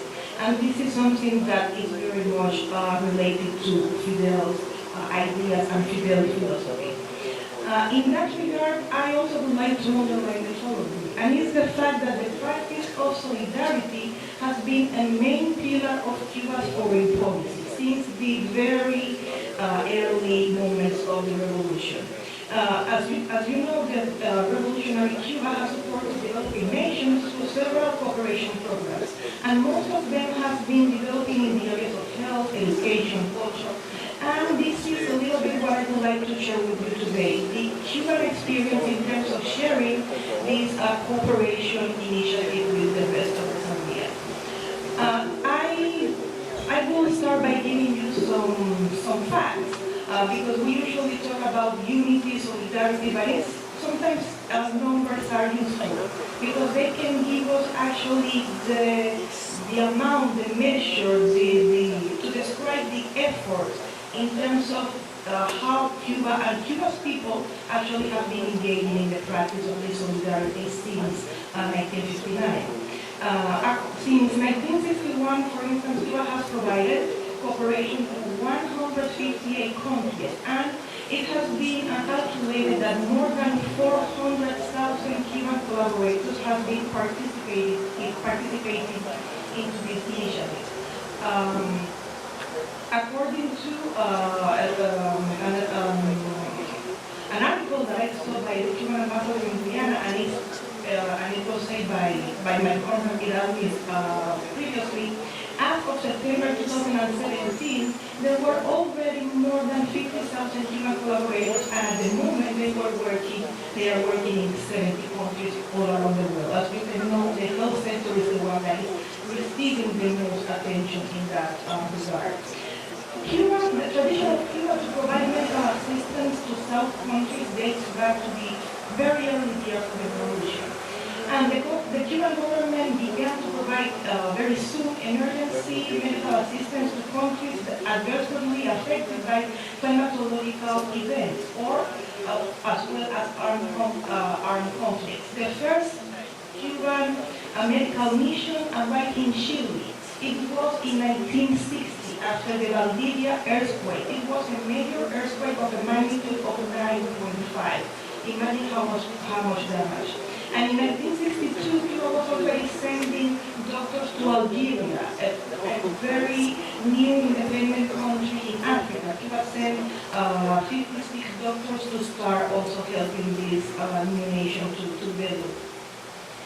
In terms of the effort that it represents for Cuba, it is important to say that during the 70s and the 80s, Cuba, compared to the medical aid that the ideological partners of the time, I'm thinking about the Soviet Union, the socialist Eastern European countries, and China were also providing, Cuba's support was disproportionately larger compared to the rest of these partners. Actually, Cuban civil collaborators constitute 19.4% of the total support provided by these countries that are definitely larger and have more resources. In 2014, not only in the Caribbean but also out of the world, Cuba was very much engaged in response to the outbreak of Ebola in West Africa. So we can see that even from other parts of the world, not only the Caribbean, not only Latin America, Cuba has maintained its involvement in this initiative. In the Caribbean, we can see that specifically Cuban cooperation in general at the end of 2016, Cuba had around 1,572 collaborators in the region. Of them, 44% were based in Haiti. That definitely is the country that Cuba regards with a special attention in the region. And then in Jamaica and Guyana, we can find around 12% in each of these countries. Also interesting to recognize that Cuba has presence of and is practicing medical cooperation in every country in the Caribbean, because even in Barbados, where there is no specifically a medical brigade base, there is academic and there is technical exchange also happening in the field. I would like to highlight, and I cannot go to each of the initiatives that Cuba has been following in the rest of the Caribbean regarding health. But one of the most important, and I'm sure that most of you know about that, is Operation Miracle. That is a free aid care program that was launched in 2004, thanks to the inspiration of the Commandante Fidel Castro and Hugo Chavez. In 2005, it was extended, this program, to other Caribbean countries, as well as countries in Central and South America. And of 2016, the program has provided free eye surgery to almost 3.9 million people in 34 countries. So let us consider how immense has been the involvement and the commitment, and how much sister countries can get when they join efforts. Another important initiative that Cuba has been following with the rest of the Caribbean is to provide response to medical emergencies that can happen as consequence of extreme climatological events. I already told you about the challenge that we all share as a small island developing state when it comes to weather events.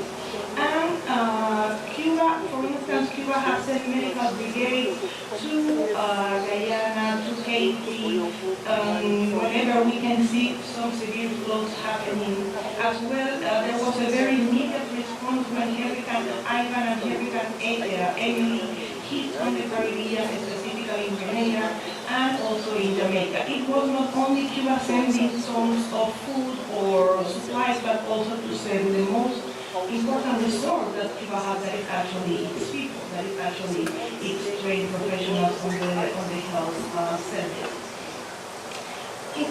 Regarding the medical cooperation, I found a lot of misunderstanding, specifically with the case of Haiti.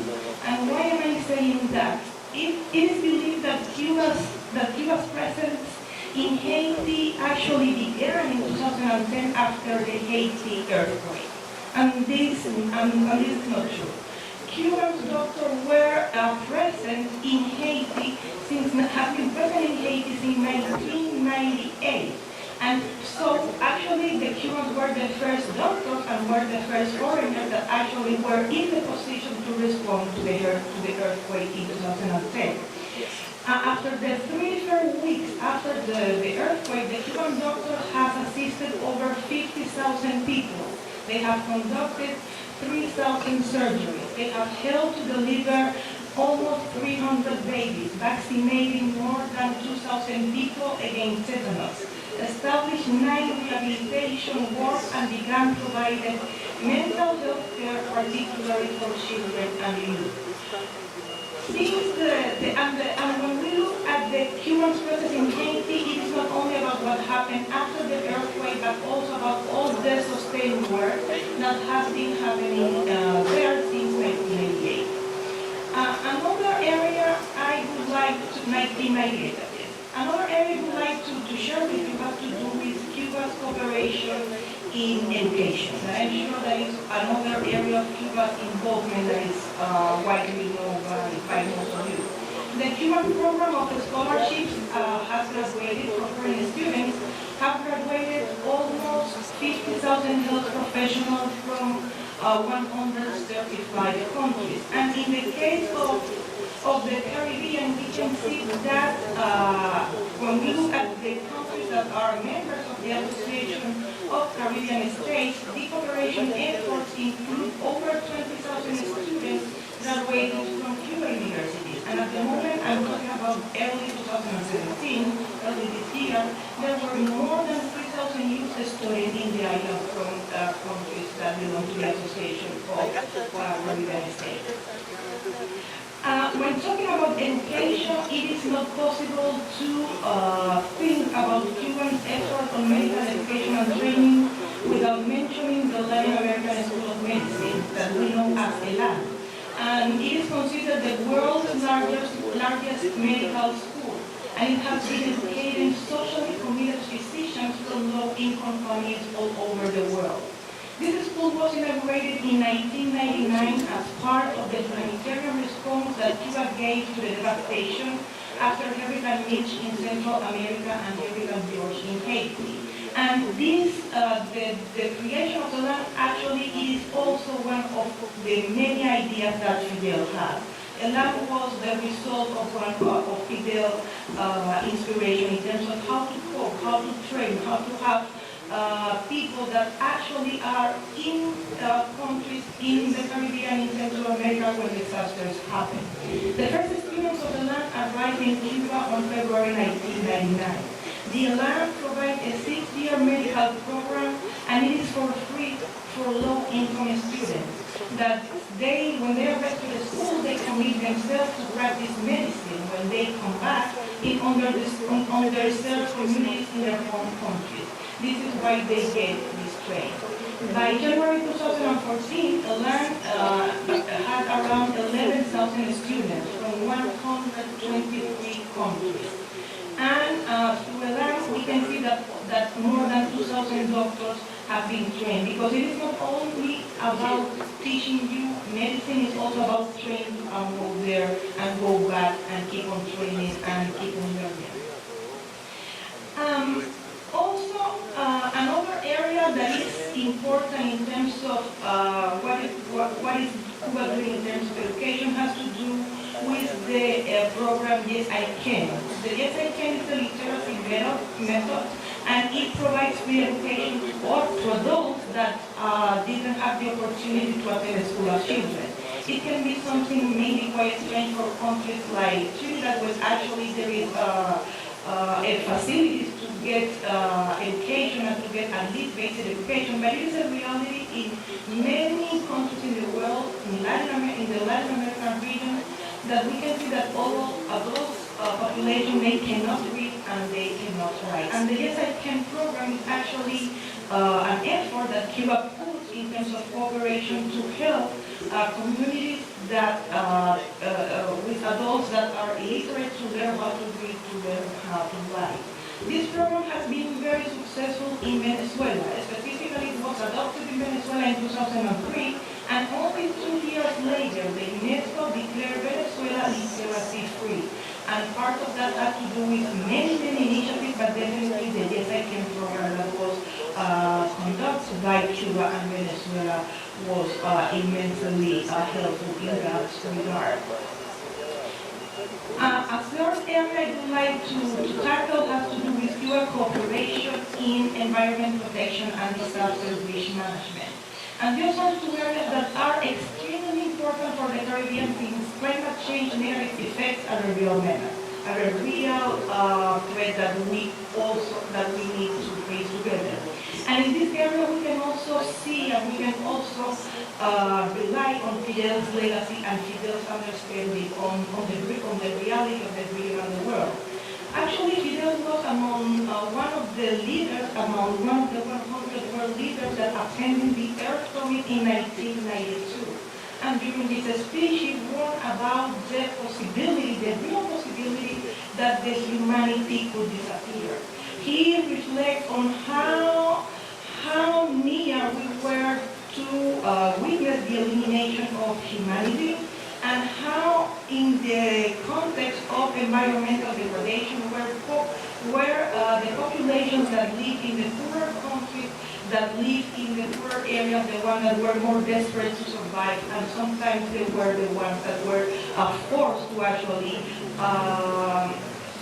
live at the expense of nations. And there was definitely the need for regional and global action to avoid that from happening. And this is a message that for the Caribbean and Cuba's part of the Caribbean is extremely important. In this regard, cooperation in climate change and other environmental initiatives have been increasingly a key area of Cuba's cooperation with the region. And we can see that actions in that area can be from organizing and delivering training courses and joint programs to develop models for weather modeling, to collaborate with Caribbean institutions like the Caribbean Disaster Emergency Management Agency or the Caribbean Community Climate Change Center. So there is a very wide range of cooperation actions happening in that regard. An interesting example in that area is Cuba helping St. Kitts and Nevis and Haiti on preparing the national communication for the Climate Change Convention, also creating Cuba supporting St. Vincent and the Grenadines on how to create the greenhouse gases inventory, among many other ideas and actions that actually has been happening in that regard. Cuba has hosted, I believe, two workshops on approaches and tools for disaster risk management and adaptation to climate change, with the participation of the students from 11 Caribbean islands. Usually the smallest island are the ones who join, the ones who participate, and the ones who really want to engage and try to get something done in that regard.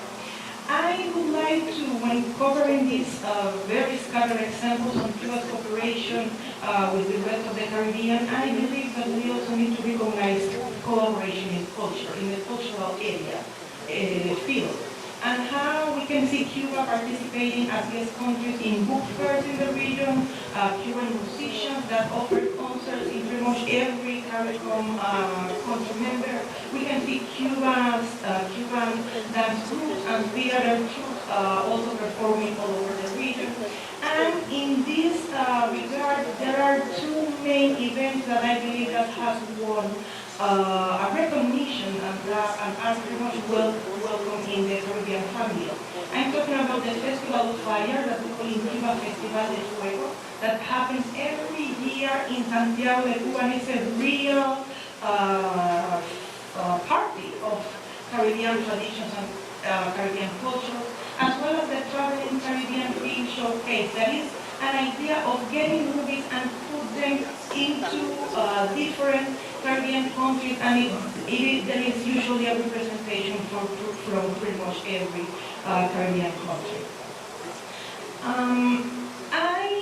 After looking at these examples, I believe that the last one I would like to highlight, that can be one quite strange for a country like Trinidad and Tobago, is the one that has to do with efforts of Cuba with Caribbean neighbors on saving energy programs.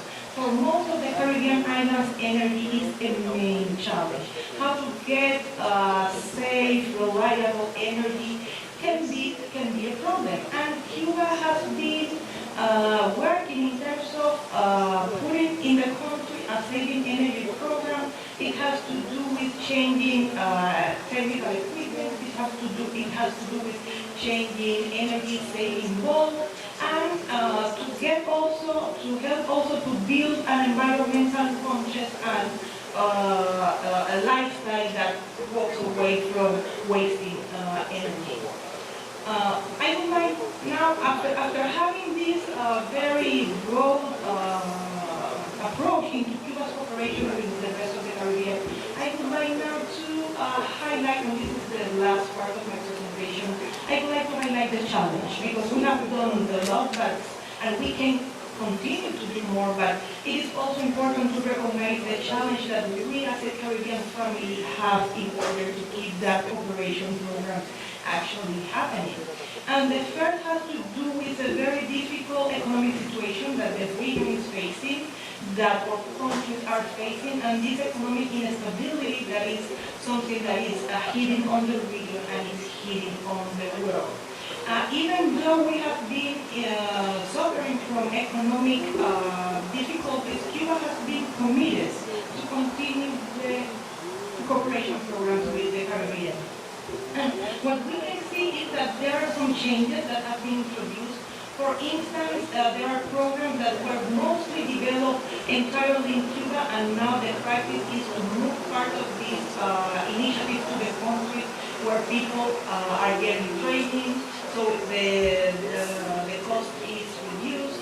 And we can also see some ideas of triangular cooperation with the participation of other countries, as Venezuela and Brazil, for instance. So even though the economic reality can be challenged, I can identify a real commitment from Cuba in order to keep on with the political will of continuing the cooperation, and specifically the scholarship program that has proved to be so important and that has proved to be so necessary for our country.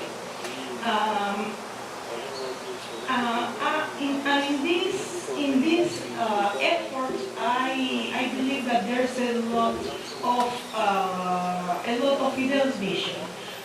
It means that it doesn't matter how difficult the material circumstances can be or how stressful the economic situation can be. When there is the political will, when there is the conviction, when there is the commitment of actually keep on working together and actually try to build something different and better together, I believe that this will, this conviction actually can get overcome economic difficulties. And I believe that this is a message that Fidel was always very interested on delivering, and I believe that for us it's quite important to remember in the current context in terms of keep on with these cooperation programs and also keeps Fidel's legacy alive. Thank you very much. Thank you very much, Dr. Jacqueline LaGuardia, lecturer at UE, and really sharing with us a lot of information in terms of the cooperation between Cuba and the rest of the Caribbean. I think we would have gotten a lot of information that we never would have heard before, correct? So, thinking about that, I was sitting there and I was wondering, in addition to the fact that we are actually taping this session, which will be up on YouTube, so you all can share it, but I was thinking for comrades and for the students to have something, sort of concrete, that the Educational Research Department of the OWTU would look to make a small publication of these three presentations this morning from Comandante Balaguer, Idalmis, and of course from Dr. Guardia. So we have at our disposal information to counteract the sort of propaganda that you would hear about Cuba. Everyone agree with that? Oh no, you're not sure? We agree? Alright, so we're going to open the floor. So let me just position now. Yeah, the students are laughing. The mic, that you speak close to the microphone as possible. All right, so that we can hear clearly. Now, it's an open session at this point for the next half an hour or so. It's too short, yeah? And then we'll have a short break for lunch, and then we return for a very important afternoon session where we will continue with David Abdullah and Comandante Balaguer. He agreed to stay on for an afternoon session. So the idea is to create a space for persons to also bring questions or make comments or seek clarification. You couldn't get a better opportunity than now to seek whatever clarification you may need, any clarification you may need about Cuba. So I'm going to open the floor. I will also ask persons coming to the mic to give your name, where you're from, and then you can make your intervention. All right, so let us start off. You can just make your way to the microphone. Do not rush. I would like to take the opportunity, as you all are rushing to the mic, to recognize a very important trade union leader who is here with us this afternoon, who has joined us, a key leader of the Joint Trade Union Movement, one of the key founding members. And please put your hands together for Comrade Vincent Cabrera, President of the Banking Insurance. Vincent, you have to come a little center because you're being blocked by a column. Vincent, yeah, not everybody can see you. Yeah, come. And a very, very staunch supporter of the Cuban Revolution and as well as the Bolivarian Revolution in Venezuela. Okay, so of course I recognize Comrade David Forbes, President of Postal Workers Union, to bell the cat. Put it on. Good morning, I'm Nicole. Question David Forbes, General Secretary, Postal Workers Union. A question to the leaders of Cuba. In 1975, Dr. Eric Williams would have visited Cuba. I was only one year old. I was a 1 year old at that time. Can you tell us or give us some information on that trip that the Prime Minister would have made, the former Prime Minister? All right, we'll take a few, we'll take notes and then we'll... Yeah. Your mic off. Name and everything. Good morning, everyone. Daniel George is my name. And the question I want to ask is something that is more personal to me, right? As an activist in the labor movement, in politics, in social work, and otherwise, a lot of people are giving me warnings that I shouldn't have my family with me. Normally, I always have my children. They are 3 years old, 5 years old, and the other one is a month and 2 weeks. And I believe that they should grow into this. They should be capturing all the knowledge, because there's a gap between probably the Black Power movement and now, or the other movement that has kept Trinidad and Tobago going, right? And I am seeing that there's consistency in Cuba, and in order for there to be consistency, I believe that the handing over process is great. So I want to know if you all will suggest, not just to me because I'm already doing it, but if you all will suggest to the other comrades who I don't see with their family involved in whatever form of activism, I want to know if you all think that that is one of the things we should practice, so that later on the handing over will be easier and we will continue to have progress. Thanks very much. Thank you very much. All right. Since you're talking about handing over, and I think you're referring to the involvement of the younger generation, I'll now call on which school should I choose first? Pleasantville seem ready. All right. And other cameras as well. It's an open mic at the moment. So far we have had two interventions in 1975 by the PM, then PM, to Cuba, and one really around how do we involve those nearest and dearest to us, how do we involve them in struggle? All right, so Pleasantville is just about ready. And Waruga, you could probably get yourself organized to go next. You ready? All right, good.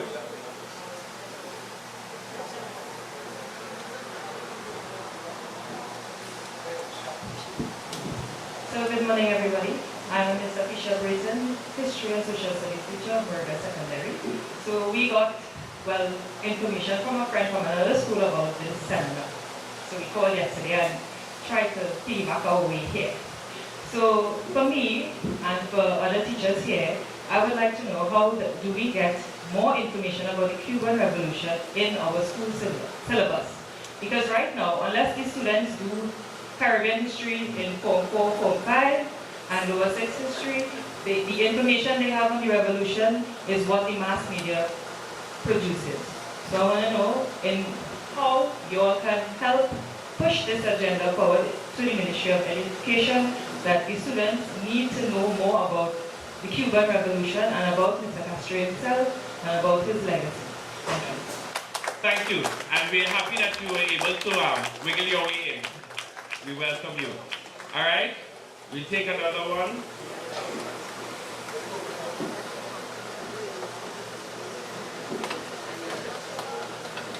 Testing. 1, 2. Good morning. My name is Joshua Edmond of 62 Business Studies from Pleasantville Secondary School.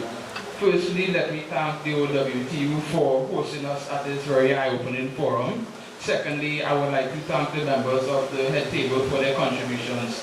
I know that we were asked to give only one question, but we have a few questions to ask. No problem.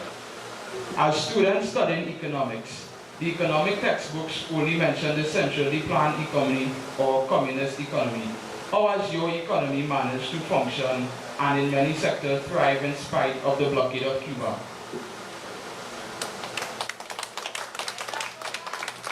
We can take, you want to do it one by one? Or we can take that one now?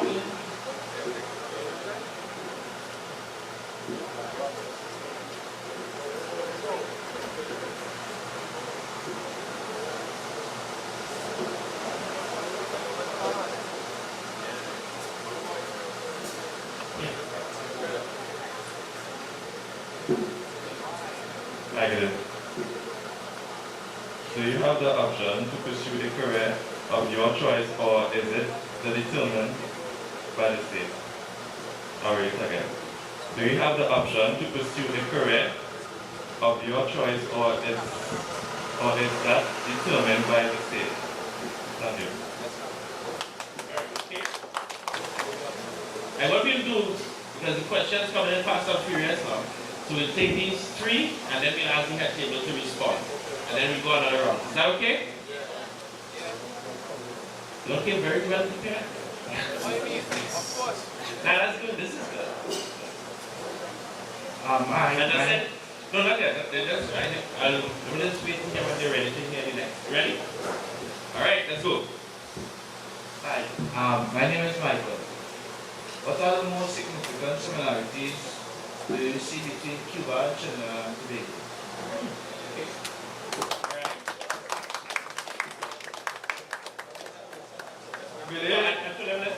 Let them finish, and then we'll respond. Yeah, go ahead.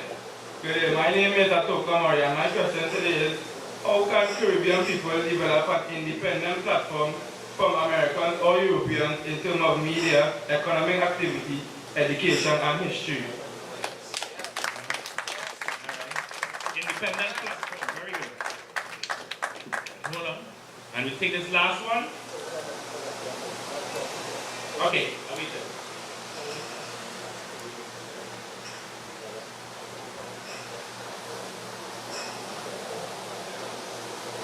Hello, my name is Matthew, and how can Trinidadian people adopt a serious and driven attitude like Cuban people, in peculiar Fidel Castro, towards life as a whole?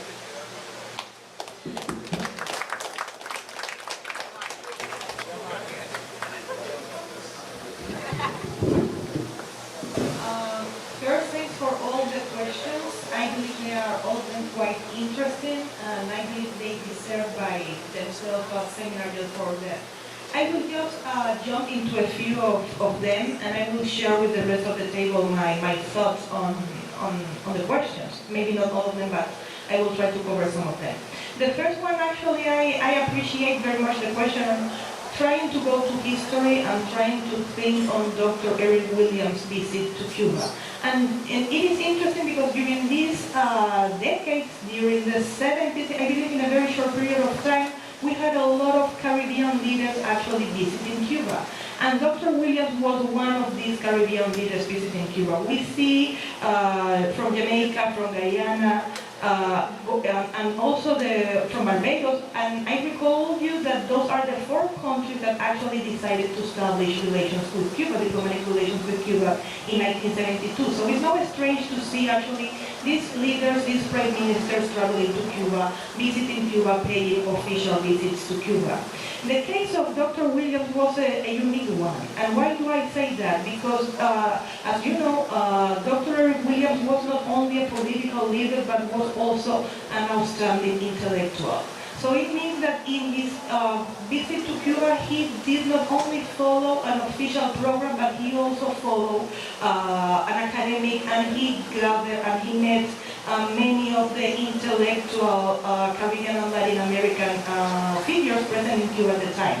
Actually, the main institution that was in charge of preparing Dr. Williams' program and welcoming in Cuba was Casa de las Americas. And Casa de las Americas is a leader institution in terms of academic thought, in terms of artistic production in Latin America and the Caribbean. And it's one of the institutions that actually was created at the very early stage of the revolution. Dr. Eric Williams, I believe that this is something that only he did differently from the other Caribbean leaders that visited at the time.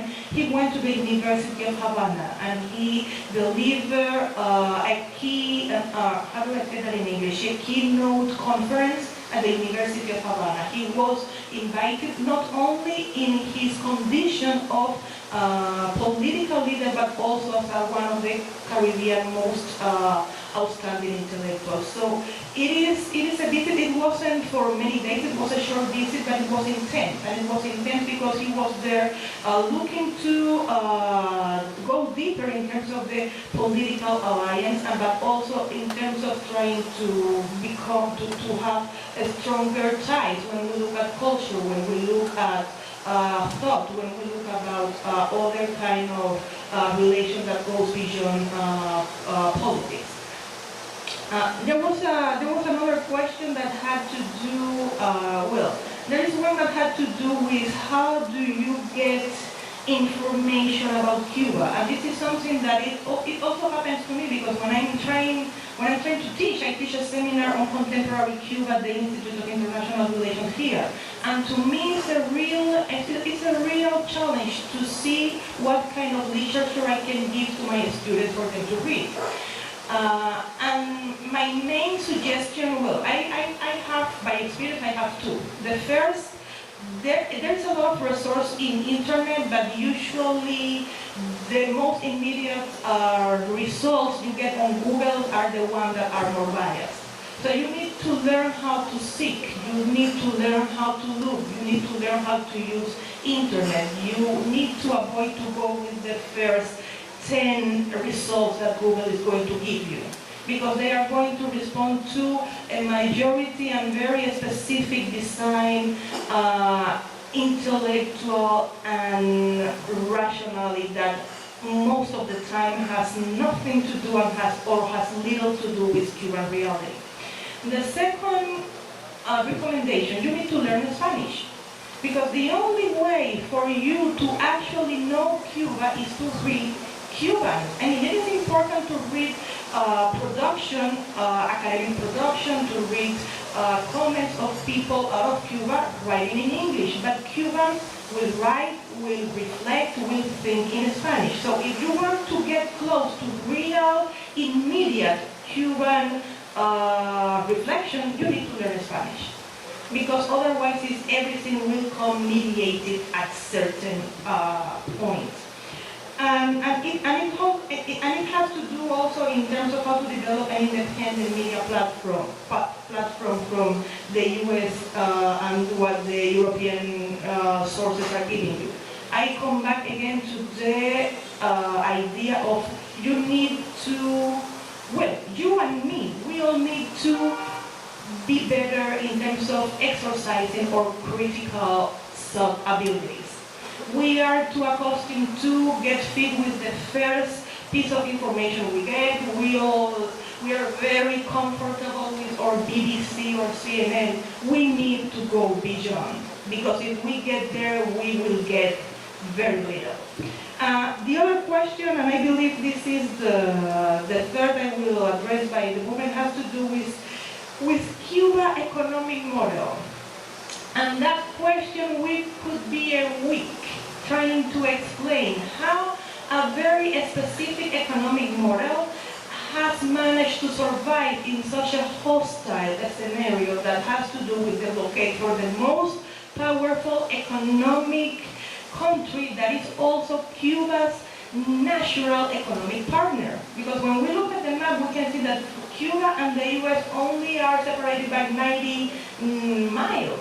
So in terms of having fluid economic trade relations, definitely the US seems to be, and actually was, a natural economic partner from Cuba. But that territory is the one that actually is the more aggressive and is the more hostile and is the one that tried to reinforce the most how to economically isolate a country. So this is a major task, and this is a major task when you see that Cuba is an island with limited resources, with pretty much no energy resources, so definitely needs to find partners to have trade and to have economic relations. There is this thought that Cuba is an isolated country. And just, if we want to build logic, we can understand that Cuba and none of our islands can be isolated, because we need the rest of the world to survive. We cannot be self-sufficient 100%. We are a small country with limited resources. So for Cuba, having to face a blockade in terms of having to cover so many needs and having to be able to be sufficient in terms of provide food, in terms of provide energy, in terms of provide services is a major challenge. The economic model that relies on the planned economy has been effective in terms of how can you manage the administration of few resources. When you have few resources, you need to know how to planify, because you don't have the luxury to be losing the few you have. So in that regard, the economic planning has been very useful.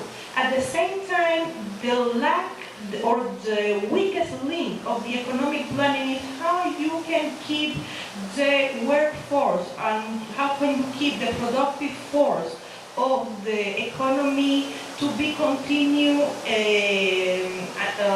engaged on innovation, because the space for the market is very limited. So now, since 2011, Cuba is committed on transforming the economic model. There is an effort that was approved on the 6th Congress of the Cuban Communist Party that has to do with the idea of how to reconvert, how to update the Cuban economic model in order to identify the areas where the planned economic model can be most reliable, and where to identify the areas where market actually has a role to play.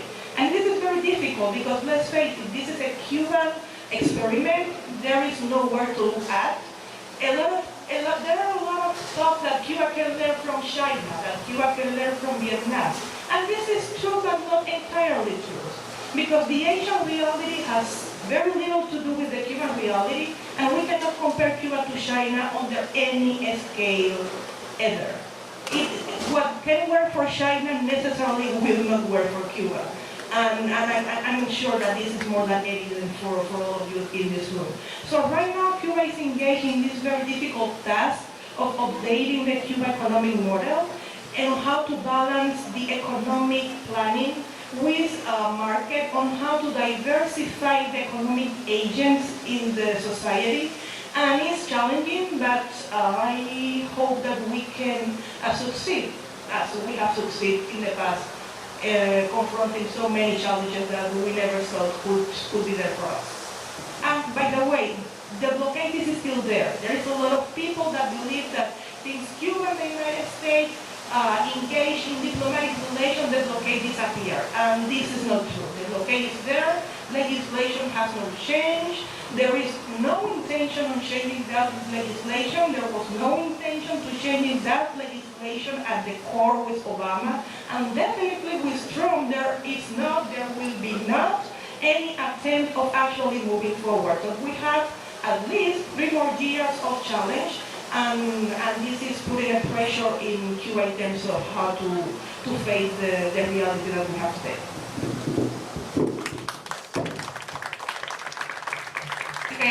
Answer, we need patience because my English not is so good that Jacqueline, but it's necessary to answer in English because when the person asks how the new generation follow the history of our leaders, we need to answer with the heart because the legacy of Fidel is that the revolutionary person are guide for very big feeling of love. The revolution is love. Why? Because Fidel Castro was a young man, was a young like the person here. Fidel Castro, the origin as a class, was very rich. The family of Fidel Castro was rich in terms that they are honored to the land in the east of the country, but Fidel Castro preferred to fight for the right for all people. He preferred in front the possibility of die for the better way for the Cuban people. That was his life. Fidel in front more 600 possibilities. 600 possibility to die because the enemy all time want to kill it. That is the most important legacy because Fidel teach to my generation that it's important to know the history. Fidel resumed the history of Cuba because we have in our history the legacy of the slavery also, because in our history, where the slavery, the person that began the revolution in the century 19th century, and Fidel continues that idea.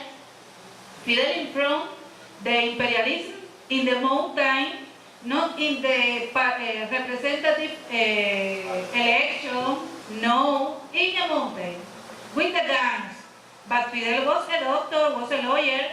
Maybe for Maurici, if he had many buffet with money and models. No, Fidel preferred to fight in this buffet for the right for the poor people.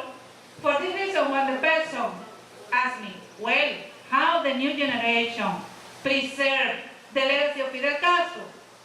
For me, it's perfect. I need to fight in front of the imperialists in any fight. Maybe today I am here in this table.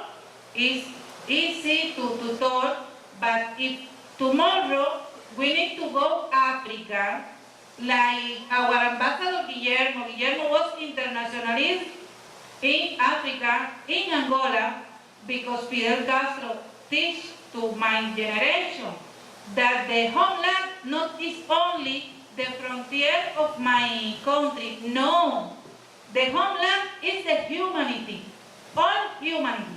If tomorrow I need to go to Venezuela, if tomorrow we need to go to Venezuela, my generation go. The field of battle are different, of course, because in the contemporary, the fields, the combats is others. For example, the generation to our ambassador Guillermo go to Angola in order to combat the imperialists, the force in front to poor people, to better society. But today, our internationalists, our doctors go to Africa to confront the death when they combated Ebola, for example. The fight is different, but the same feeling. We have the same feeling. We confront the possibility of the death in any part of the world. Not is a problem. That is the teach to Fidel Castro. How I can teach to my daughter, for example. I have a daughter. My daughter is the new generation. But when my daughter talked about Fidel, my daughter talked about his grandfather. Because my daughter knows that he has school, free school, thanks to Fidel, because Fidel combated mountain.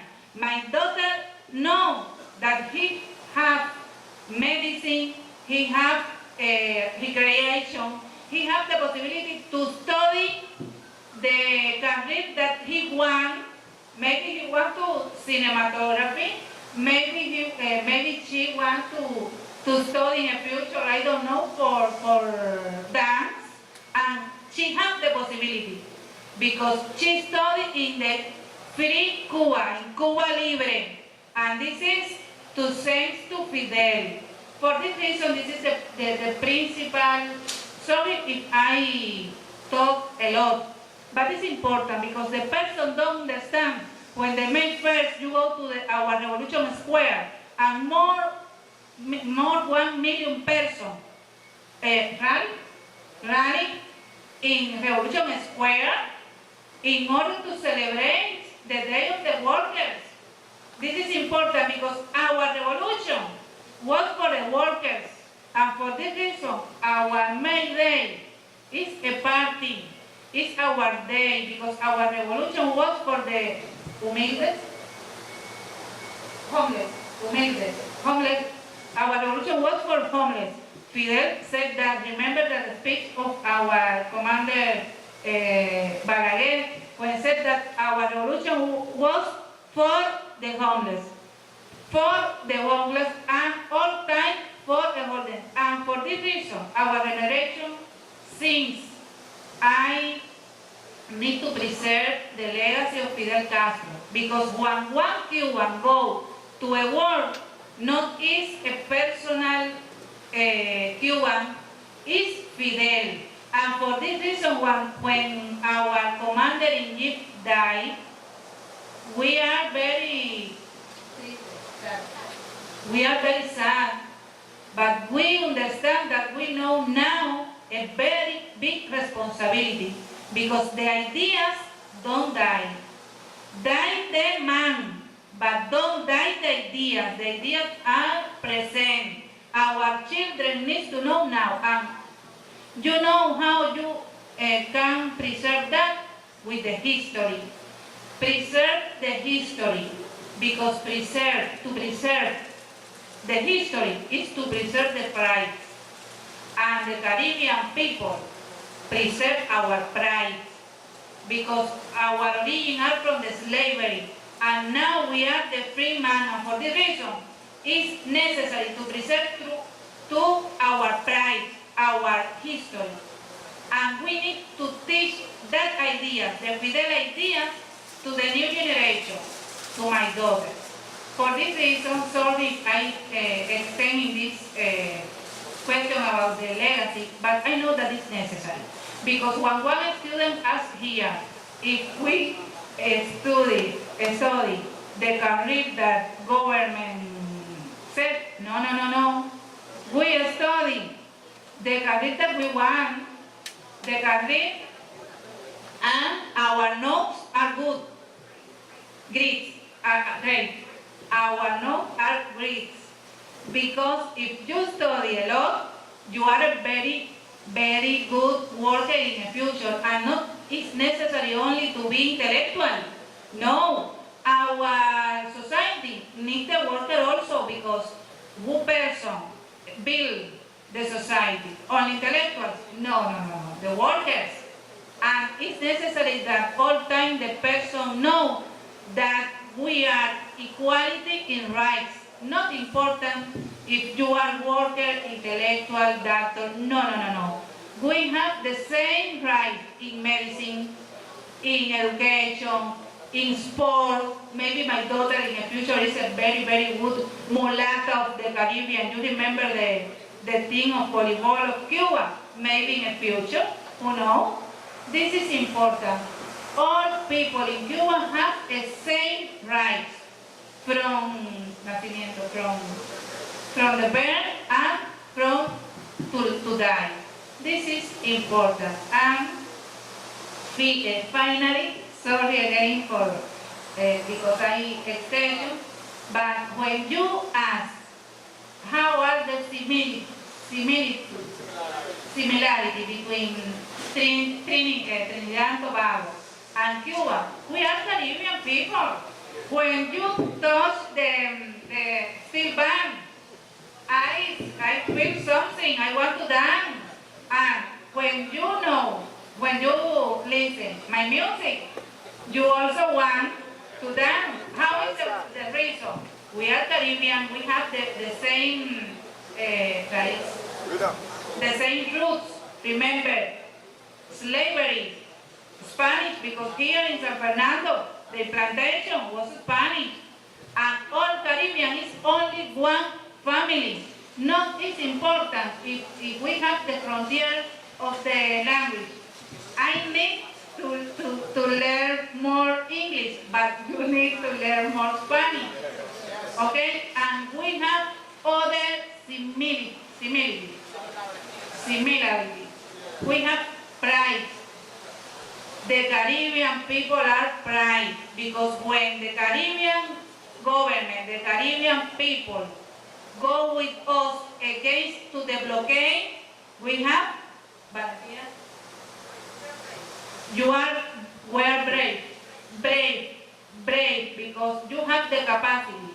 You are very small island, but you have your capacity to vote side with us in front to the United States. That is pride, because you are sovereignty. You don't have colony, not more. And for this reason, Cuban and Caribbean people, we are pride. This is the principal legacy also to Fidel Castro, because Fidel Castro put one small island in the map for all humanity. And for this reason, the frontiers disappear. Only we need to continue the legacy guided by love. When Trinidad and Tobago and Cuba se encuentran, join, we preserve the legacy of Fidel Castro with our relation. I hope that the new generation here in Trinidad and Tobago and the new generation in Cuba preserve this relation as the old generation and in Cuba and old generation in Trinidad and Tobago stronger the relation and preserve the legacy of Fidel Castro. Sorry because I extend, but it's necessary to understand that. I'm just going to make two very short points. And I want to just pick up on what Idalmi says. And Idalmi's last name is Brooks. Brooks is a very English word because she had family that would have come perhaps from Jamaica. So there was migration, and that's another thing that links us about migration. So let me talk about, just very quickly about how can Trinidadians develop the kind of serious and driven attitude that Fidel and the Cubans have. And Idalmis, made the point. Yes, Cuba is a very focused country in terms of what it wants to achieve. But the Cuban people are people just like here in Trinidad and Tobago who enjoy, in fact I think Cubans enjoy partying more than we do. They enjoy partying and lining and doing all of those other things. So it is not that one has to be serious and not laughing and not partying in order to achieve objectives, because one has to have a balanced life, which is about, because that is really what happiness is about. Happiness is living, enjoying your family, enjoying your friends, and so on, and expressing yourself. So the difference between Trinidad and Tobago and Cuba, and this is where Fidel's legacy, which Ilana spoke about, is so important, is because Fidel, first of all, had a vision of a different type of country. And if we ask ourselves here, what is the vision for Trinidad and Tobago offered up by any of our leaders, we can't say what that vision is. And neither is there a program. Common Balaguer spoke about the Mancada program. Neither is there a program that is a set of policies and objectives to take us to the ideal that we articulate through a vision. And you then have to be able to unite the whole country around your vision and around the program. But that takes a certain kind of inspired leadership.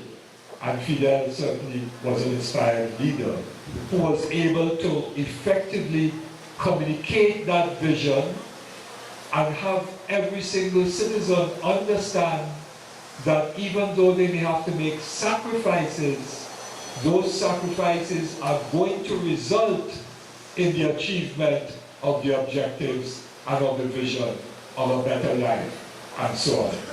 And that is what we don't have here in Trinidad today. Well, time doesn't permit me to elaborate on why, and so on. That will be for another discussion. But those are the things that, so if, for example, we take a community activity, the organizing of Ram Leader, or the organizing of a community bazaar, or the organizing of a steel band, all of those activities, those who take part in it, those who organize it, are very serious, are very driven, are very focused, and turn night into day in order to realize the objectives. Because they own the activity, not in terms of personal wealth, but this is theirs.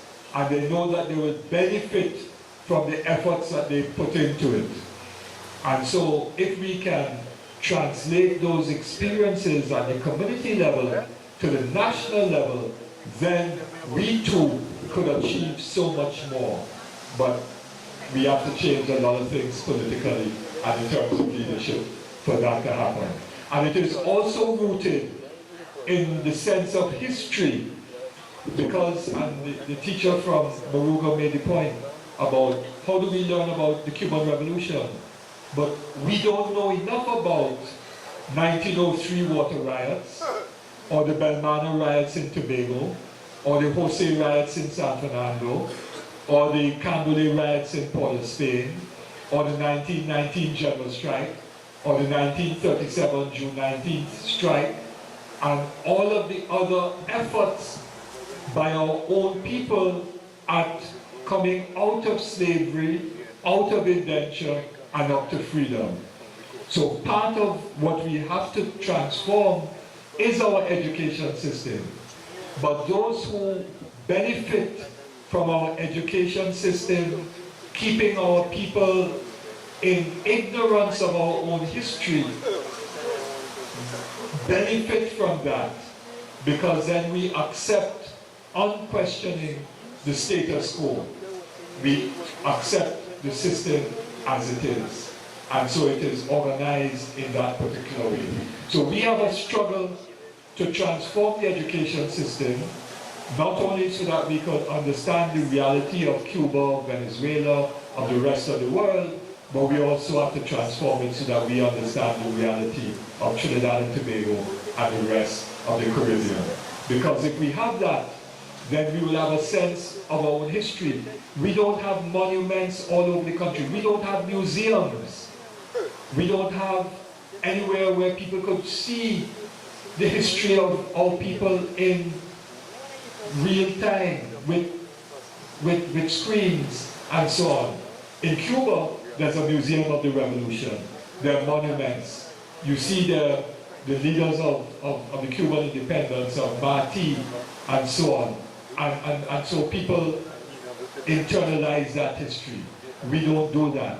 And one of the sad indictments of Dr. Williams, in my view, being a historian, was that he never left behind museums and archives and more libraries and more artifacts about the history of our country. He knew it, but he never shared it in a concrete way with the rest of the people.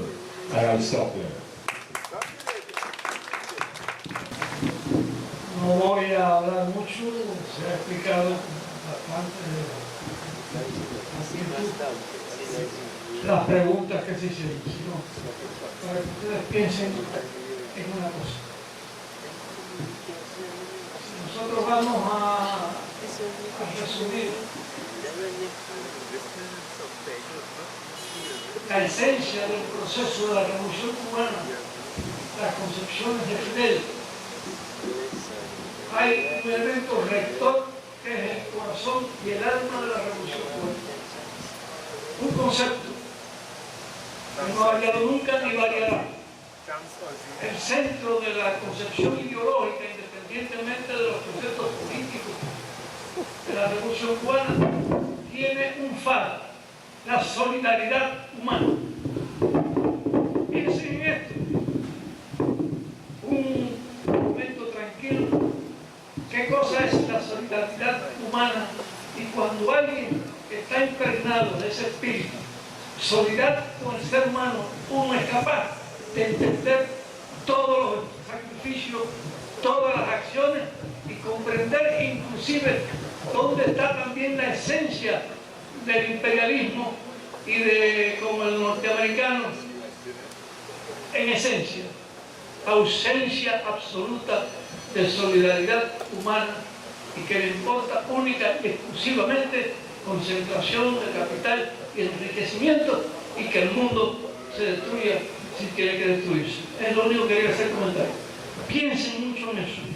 Para nosotros el corazón de la Revolución Cubana está en el sentido solidario con el ser humano donde quiera que esté en el mundo, con más fuerza, con más intensidad, porque formamos parte de la misma área de vida y cuando nos sentimos todos la profunda esencia de nuestra nacionalidad, no del país, sino la nacionalidad de nuestro territorio, América Latina, y sobre todo los más cercanos al pueblo de Cuba y a la esencia de la historia de Cuba, es el Caribe.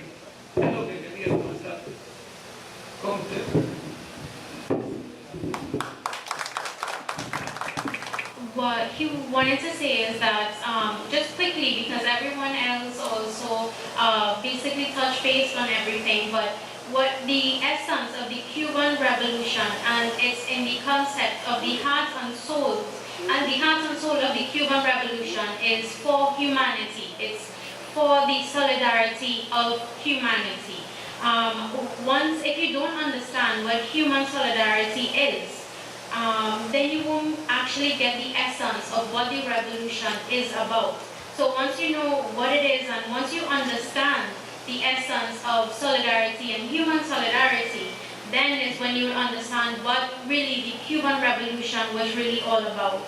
And that with all the intensity that the imperialists tried to destroy all this solidarity in humanity, because they don't have the interest or the well-being of everyone. They just want to destroy humanity. But the essence of the revolution was keeping in mind and keeping in heart the solidarity with humanity. So that's very important to understand, and the deep essence of Cuba is not just the nationality in the country, but the whole region, so all of Latin America and all the Caribbean, because we are all Caribbean people. And that's just the comment that he wanted to make. To do this, we're going to ask St. Stephen's College to make a quick intervention because they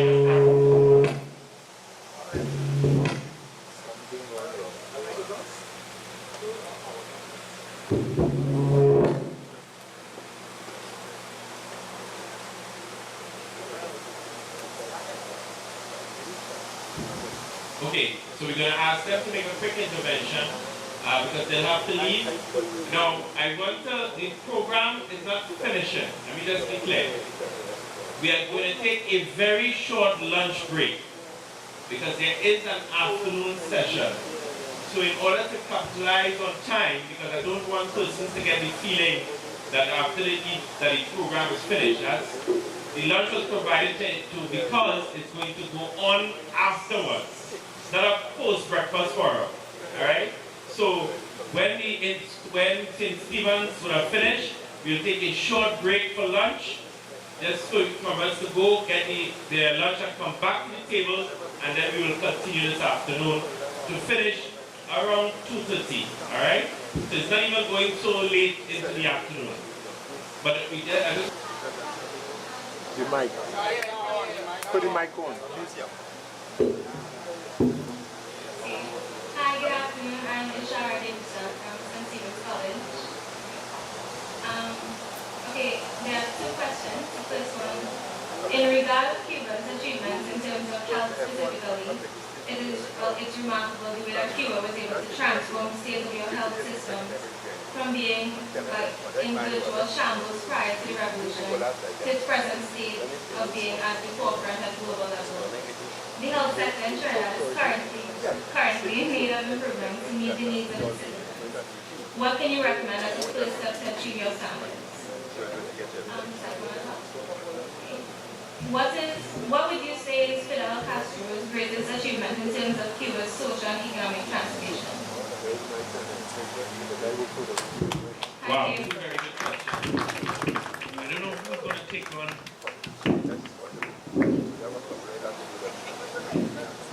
Sorry. Okay, well, thanks again for this question. The first one I can address a little bit. The second one is a very hard one, but we'll try to I believe that could be part of our collective reflection.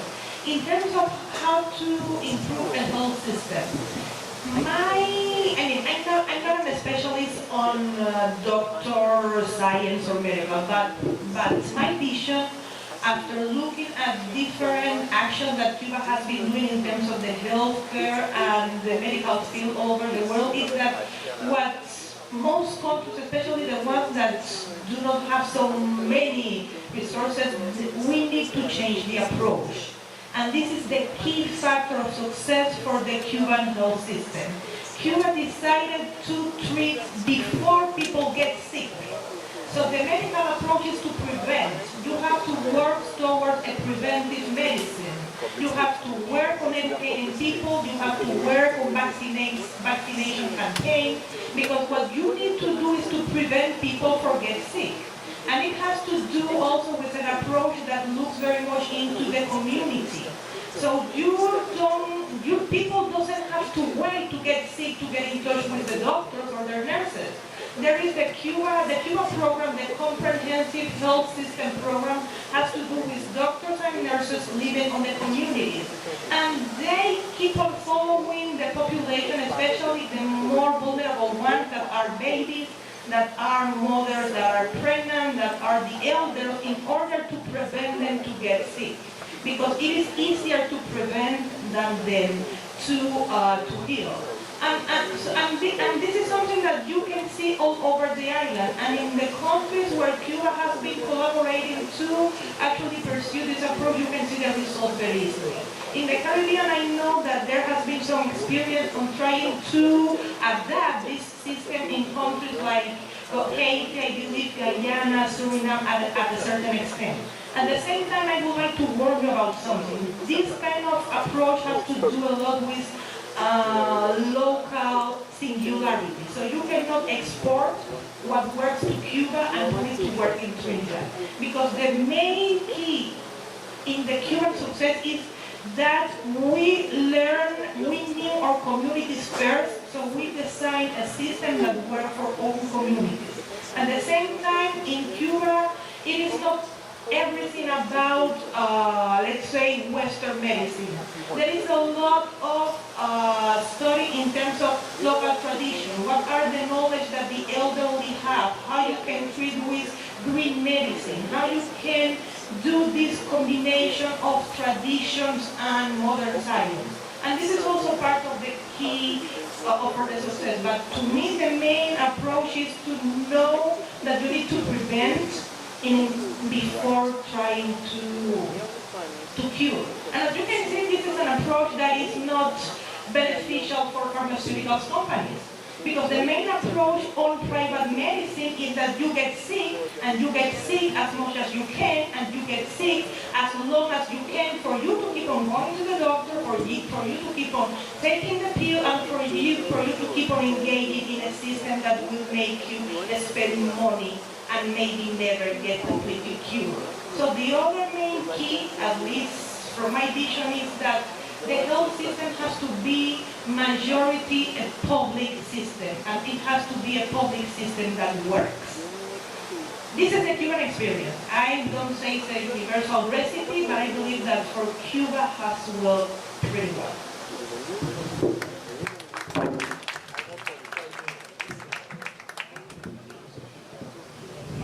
Simplificar mucho las cosas, pero hay una cosa esencial en el problema de la salud pública, lo que se ha dicho, la prevención y salud. Pero hay un elemento esencial para el médico cubano y la concepción de la salud, de la concepción revolucionaria. La persona enferma es un paciente por el cual hay que entregarle todo el conocimiento necesario para que sea feliz. Para el médico que cobra, el paciente no es paciente, es un cliente y vive del cliente. Es una diferencia esencial, fundamental. He just wanted to comment on the question with public health. So what is an essential issue in the health system is that, for example, in the public health, for a Cuban doctor, the sick person that comes in is a patient. But for the private doctor, the person that comes in is a client, is not a patient. They don't try to help him to get better. They try for them to benefit their pockets. That is one of the main issues that is happening. Por eso, cuando triunfa la revolución, independiente que ahí mismo empezó prácticamente el bloqueo y tuvimos que hacer todas las cosas y las medidas revolucionarias que tuvimos que hacer. Era que tuvimos inclusive que confiscar todas las propiedades, porque los Estados Unidos inmediatamente nos quitaron la cuota azucarera. No nos vendieron petróleo para que las fábricas pudieran funcionar. E inmediatamente tomamos las medidas de confiscar todas las propiedades norteamericanas.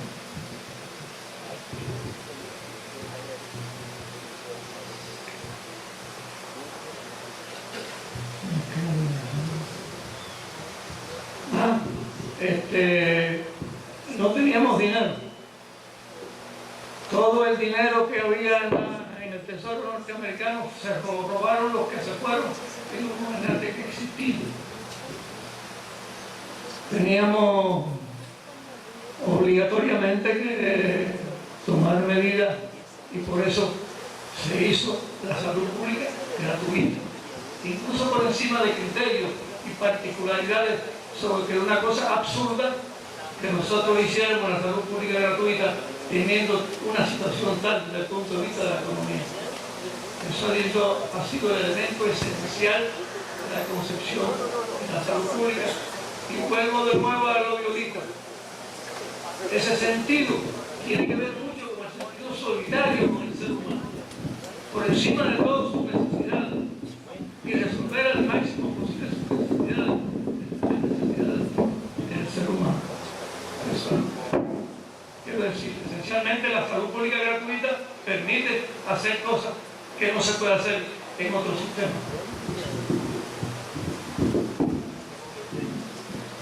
They also wanted to know that when they succeeded with the revolution and the blockade began, they had to confiscate properties, and they had to take the secular goods and confiscate these properties so that the U.S. could not take ownership of such and could not take away everything. And even though they had these embargoes and these difficulties with the economy, they still decided to make public health free for all, because their main idea was to keep everyone, all their people, healthy, happy, and that's what comes with the solidarity with humanity.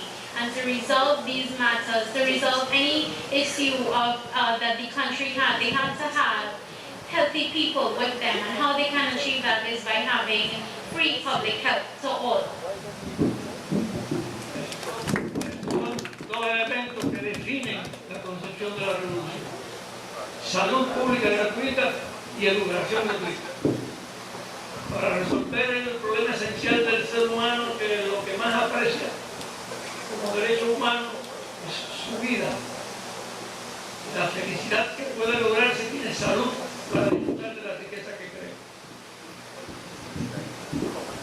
Y la educación gratuita, que es lo que permite que el ser humano pueda llegar a los más altos valores del ser humano como tal. La educación desde pequeño hasta las profesiones que corresponden. El ser humano es mejor ser humano, y ser humano con mayor posibilidad de tener la independencia de decidir lo que quiere ser y entender la sociedad, es en la misma medida en que eleva sus conocimientos, su preparación. El que es analfabeto es engañado por el que tiene segundo grado. El que tiene el tercer grado es engañado por el de cuarto grado. Y cuando no se tienen los conocimientos necesarios que da la educación, es fácilmente no comprender la esencia de una sociedad y el papel que cada cual tiene que jugar dentro de esa sociedad.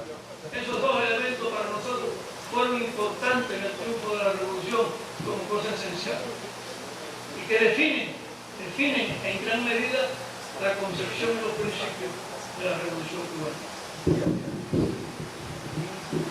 There are two main characteristics that came out of the revolution, and that's public health and free education. So free public health and free education. And with public health, they wanted to keep, again, as he said, they wanted, in order for people to enjoy their country, enjoy everything that the country had to offer, to be happy, they had to be healthy. So what is a way to be healthy is to have free public health for all. Another great essence of the revolution is free education, because anyone, they wanted from the lowest, from the smallest age to the highest level, they wanted to keep all education free, because education is the most important factor in being able to achieve something in life and being able to move forward. So you will be able to reach where you want to go once you have the education that you need. It's easy to fool someone that doesn't have the knowledge and doesn't have the education in what really is happening and what really everything, all of this entails. And you don't want to be someone that is easily fooled, so you want to be educated, you want to be able to fight for your rights, for what you want, and that comes with education. That's why free public health and free education is the main essence of the revolution.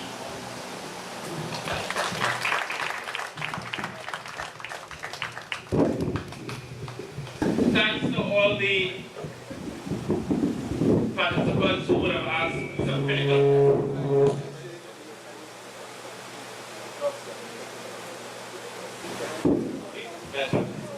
Alright, thanks to all the participants who have asked some critical questions, and thanks to the panel for providing some profound responses. As I said, this entire session is being taped, so The OWTU TV, yes, in case you're wondering when OWTU got a TV. But if you go to the YouTube page, YouTube internet, and you type in OWTU TV, please feel free and subscribe. It's free of cost, but you are able to see a whole range of various video presentations, including this morning's session. This afternoon, I want to impress upon comrades once again that we will be having an afternoon session. And that session will start in half an hour from now. We just go get your lunch and come back to the table. And then in half an hour, we will start with an afternoon session. All right, so let's give yourselves a round of applause for this morning. And let us thank the head table. Let's give the head table a really big round of applause. And they will also be joining us for lunch. Lunch is served. The numbers is better we have it in more close quarters, where we can have an even closer and a more intimate interaction in terms of questions, even comments as well. We will continue recording the session as we had promised, so that we can have it up on YouTube a little later on. Now, to start off this afternoon session, it will really be Comrade David as well as Commandant Gallagher. Comrade David will say, will make a statement to open up the discussion, and of course, comrades can feel free to ask any questions that they may have. I think now is really a good opportunity. The rest of the afternoon session is yours, in effect. So now is a good time to ask any one of those little questions that you may have, or if you wish to make a comment or a statement, even a statement of solidarity, either coming from your branch or from your union. All of this is the afternoon session for you to do just that. So, without wasting any more time, I'd like to hand over now to Comrade David Abdullah. Yeah!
Yeah, all right.